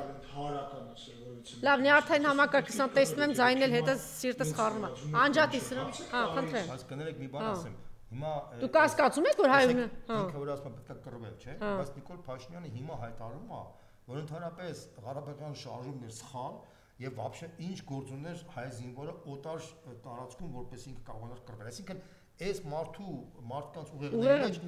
լիարժեք խառնաշփոթ կա Մարդը Եթե ուղեղ կա, հələ մի հատ հարցը հասկանանք։ Երբ որ տարբեր տեսակետներ կան, տարբեր մարդկանց մոտ, դա կոչվում է դեմոկրատիա։ Բայց երբ որ մարդու ուղեղի մեջ կան տարբեր տեսակետներ, դա կոչվում է շիզոֆրենիա։ Այս իշխանության շրջանակների մոտ բարից բունի մասով դա այդ տիպի մարդիկ են, որոնք առավոտը զարթնում են մի բան են ասում, երեկոյան ռիգ ուրիշ բան են ասում, որ հակասում է առավոտյանին։ Եվ իրանց մտածողությունն է այդպեսին, որովհետև երբ որ մարդը խափեփայ է գողը Ստախոսության բիոսարք Նիկոլ Երբ որ դու մեկին պարտք ես, պետք է խափես, չէ՞ որ այդ պարտքը չես կարող տաս։ Ու անընդհատ ուրիշներից պետք է պարտ վերցես ու արդեն երբ որ դու հազարդ արդեն պարտքատեր ունես, իմ ամեն մեկին պետք է մի բան խափես, որպեսզի հիմնարար թե ինչի չես կարող փողը տաս։ Հիմա այդ մարդիկ էս մարդիկ են։ Քաղաքական իմաստով մենք գործ ունենք պրոֆեսիոնալ ստախոսների հետ, բայց մեր ժողովուրդը ըստ էության այն մարդիկ որ պետք է ընտրեն, իրանք պետք է մտածեն իրենց ապագայի, իրանք երեխաների մասին, որպեսզի կարողանան ճիշտ ընտրություն կատարեն։ Եվ այդ իմաստով Մայր Հայաստանը ինքը շատ ակտիվ աշխատում է տնետուն բնակիչների հետ, որպեսզի բացատրի թե ինչ վտանգներ կարող են լինել, եթե այս իշխանությունը վերարտադրվի։ Դա շատ կարևոր է, որ մենք կարողանանք այս ընտրության ժամանակ հաղթենք, որպես այսպես ասած օրինակ, եւ որպեսզի այդ հաղթանակը նաեւ հետագայում կյանքի կոչենք նաեւ գալի 26 թվականի ընտրությունները։ Տեսեք ինչ դաժան բաներ։ Հիմա որ այս ձերբակալվածի հարազատն է ասում, չէ՞, այս աղջիկը։ Եղբոր Չէ, որ ասում է եղբոր գլուխը Արսենը գտել է Գտել են ռազմի դաշտում, եղբորից էլ լուր չունի, ու այս մարդուն խուլիգան են անվանում, տանում են։ Բարոյական ամեն ինչն է խախտված, էլի, զոհվածի ծնողին, այս վիճակի մեջ, չգիտեմ, անհայտ կորը, այս ինչ են, այս ով է։ Երբ որ այս իշխանությունը իր բոլոր կարմիր գծերը անցել է, դա համար քանի որ ինքը բոլոր կարմիր գծերը անցել է, դա համար ինքը քանի որ գիտի դառնում։ Ոնց որ այս թերմիտ է, էլի, չգիտի, ինչ խոսա, ինչ ասի։ Նոր երկիր կերտենք, 4-րդ հանրապետություն, ես նույնպես եմ կրկնում, այդ 4-րդ հանրապետությունը դա իրական Հայաստանից դեպի արևմտյան Ադրբեջանի անցումային փուլի Հայաստանա կոչվելու։ Ժողովուրդ ջան, եթե մենք ուզում ենք գնանք նոր ցեղասպանության, այդ ուրիշ խնդիր։ Եթե մենք ուզում ենք որ ցեղասպանություն չկրկնվի ինչպես որ եղավ 1915 թվականին, ապա մենք պետք է ըստ էության կարողանանք կանգնեցնել։ Իդեպ Սարդարապատը դա այն մեր սիմվոլն էր, որտեղ մենք կարողացանք 18 թվականին 1910 թվականին կանգնեցնել։ Հիմա նույն Սարդարապատը, բայց քաղաքական իմաստով Սարդարապատի առաջին կանգնած մեր ժողովուրդը։ Տեսեք, շարքային քաղաքական պայքար չի։ Սա պայքար չի տարբեր շրջանակների միջև։ Սա պայքարը Հայաստանի լինելու եւ չլինելու։ Դժբախտաբար, պարոն Բոզոյան, դժբախտաբար այդ գիտակցումը ես քիչ առաջ խոսեցի, դուք թույլ չտվեցիք, որ այդ թեման շատ զարգացնեն, որ որոշ լրագրողներ թերմիտ կամ հայրենիքազուր, չգիտեմ ինչ ասեմ, հələ դեռ ինչ որ հարցեր են բարձրացնում երկրորդ նախագահի առջև։ Դժբախտաբար եւ այդ միջավայրում եւ քաղաքական դաշտում այդ գիտակցումը չկա, մենք ինչի առջև ենք կանգնած։ Մենք չէ, մի հատ ասեմ, վեր դուք չեք թողնում անդադ ասենք բոլորին խնայենք, հա, բոլորին խնայենք, բայց ես ասեմ այդ գիտակցումը միջև հիմա չկա, որ կոնսենսուս պիտի լինի -1 հրեշի, թշնամու, դավաճանի դեմ։ Բայց դա գոյություն չունի, բոլորին թվում է, մենք այսպես խաղաղ պայմաններում ապրում ենք, դե ոչինչ Արցախը տվեցին, հիմա մենք գեղեցիկ կգնանք ընտրության, մեր PR-ով զբաղվենք, գեղեցիկ ամեն ինչը կազմակերպենք, տակից բանակցենք, չգիտեմ ինչ անենք, ոչինչ առանձնապես տեղի չի ունեցել, առջևում էլ ոչ մի դժբախտություն չկա, մենք խաղաղ պայմաններում ապրում ենք, այդ վիճակում չի մեր քաղաքական դաշտը։ Իհարկե տենց է, բայց աշխարհի բոլոր երկրներում քաղաքական իրենց դաշտի 10-20%-նա որ գիտակցում է եւ որոշում է կայացնում ինքը տանում է առաջ։ Կարդացեք անգլոսաքսոնական քաղաքագետներին, կարդացեք իրանք ինչ են ասում, ասենք նույն Մաքս Վեբերը ինչ է ասում, ինքը ասում է որ մեծ հաշվով մարդկանց ընդհանրապես մեծ մասը չի գիտակցում ոչ մի բան, բայց այն 10%-ը, որը գիտակցում է ինքը ձևավորում է մարդկանց պատկերացում։ Ես քաղաքական լիդերների մասին եմ խոսում, քաղաքական հայտնի դեմքերի մասին եմ խոսում, քաղաքական ուժերի իրանց արևին առաջատար լրատվամիջոցների, խմբագիրների, լրագրողների, իրանց մասին հանրային գործիչների մասին եմ խոսում, որ այն գիտակցումը չունեն, Արցախը տուպոյներ։ Տուպոյ հիմարներ, այդ ձեր թեմաներով, այդ ձեր հրամայականներով տարակ հանձնեցիք, այս շներին բերեցիք իշխանության, հիմա դեռ շարունակում են, հիմա մի հատ էլ հələ ամեն մեկը իր չգիտեմ ինչերն է բանեցնում, ամեն մեկը մի հատ առանձին եկեք մի հատ մեզ միավորվեք, ամեն մեկը մի հատ իրան չգիտեմ ինչ է արճակում, կրակի բերան կանգնած այդ գիտակցումը չկա, որ այսօր միայն -1-ը պիտի աշխատի, վերջ, կոնսենսուս բոլորը պիտի միանան, ես էլ են թերմիտներին էլ չեմ վերլուծում, որ հարցազրույցները տալիս դեբիլ դուրս են տալիս, կգա ժամանակ դրա մասին էլ խոսենք։ Կա այդ գիտակցումը, որ պիտի բոլոր, հա, մորքուրի բալաներ են լծվեն ինչ-որ, դեբիլ, նայում ես թե ես մտավոր հետամնացներին, ընդդիմադիր դաշտի մասին եմ խոսում։ Այս մտավոր հետամնացներին որտեղից են գտել։ Այսինքն հրամայական պիտի լինի -1, մենք ազատագրվան ճանապարհը պիտի բռնենք, ազատագրվում ենք սրանից, չեն, դուք տեսնում եք այդ գիտակցումը կա, պարոն Բոզոյան։ Շատ քիչ մարդկանց մոտ մի 3-4 անուն կամ ուժի անուն կարող եմ տալ։ Ես համաձայն եմ ձեր հետ, իսկապես քաղաքական դաշտը այսօր դեպությամբ իսկապես դա լուրջ խնդրեմ ունի, դա կայացած չի այդ իմաստով, բայց ես նույնիսկ եմ կրկնում, եթե նույնիսկ քաղաքական դաշտի 10-20%-ը գիտակցում է թե ինչ, ինքը սկսում է թելադրել, այո, տենց է լինելու է, որտեվ նույնիսկ եմ կրկնում, ցանկացած հասարակության փոքր մասն է, որ գիտակցում է եւ տանում է դեպի նորմալ ճանապարհ։ Իդեպ ասեմ, որ նույն փոքր մասն էլ տանում է հակառակ ճանապարհ։ Դե ես ինչի եմ ասում, այո, միշտ այդ քիչ խելոք մասսան է, բնականաբար կարող է 1000-ի մեջ խելոքները ավելի շատ են, կան հիմարները։ Նույնիսկ գլոբալիստների գլխավոր տեխնոլոգիներից մեկը Ջին Շարպը, որի տեխնոլոգիայի հիման վրա կատարվում են բոլոր գունավոր հեղափոխությունները, գիտեք ինչ է ինքը ասում։ Ինքը ասում է, որ ընդհանրապես հասարակության 3%-ը որ դու կարողանաս կոնսոլիդացնել, նույն 3%-ը։ Այդպես էլ արեցին։ Հա, բայց հիմա մենք Ջին Շարպի տեխնոլոգիաները, որ դու ուսումնասիրես, այդ նույն տեխնոլոգիաներով կատարվել է ուկրաինական հեղափոխությունը, կատարվել է վրացական հեղափոխությունը, կատարվել է հայկական հեղափոխությունը, այսինքն ինչ եմ ուզում ասեմ, բայց այդ նույն Ջին Շարպը ինքը նույն տեխնոլոգիաները շատ ճիշտ տեխնոլոգիաներ են, պարզապես ով է դա կիրառում, եթե դու կիրառում ես նորմալ մարդիկ են կիրառում, այդ երկիրը կարաս այդ ճանապարհով տանես նորմալ ճանապարհով։ Ինչի՞ է այսօրվա դրությամբ անգլոսաքսոնական աշխարհը գերիշխում,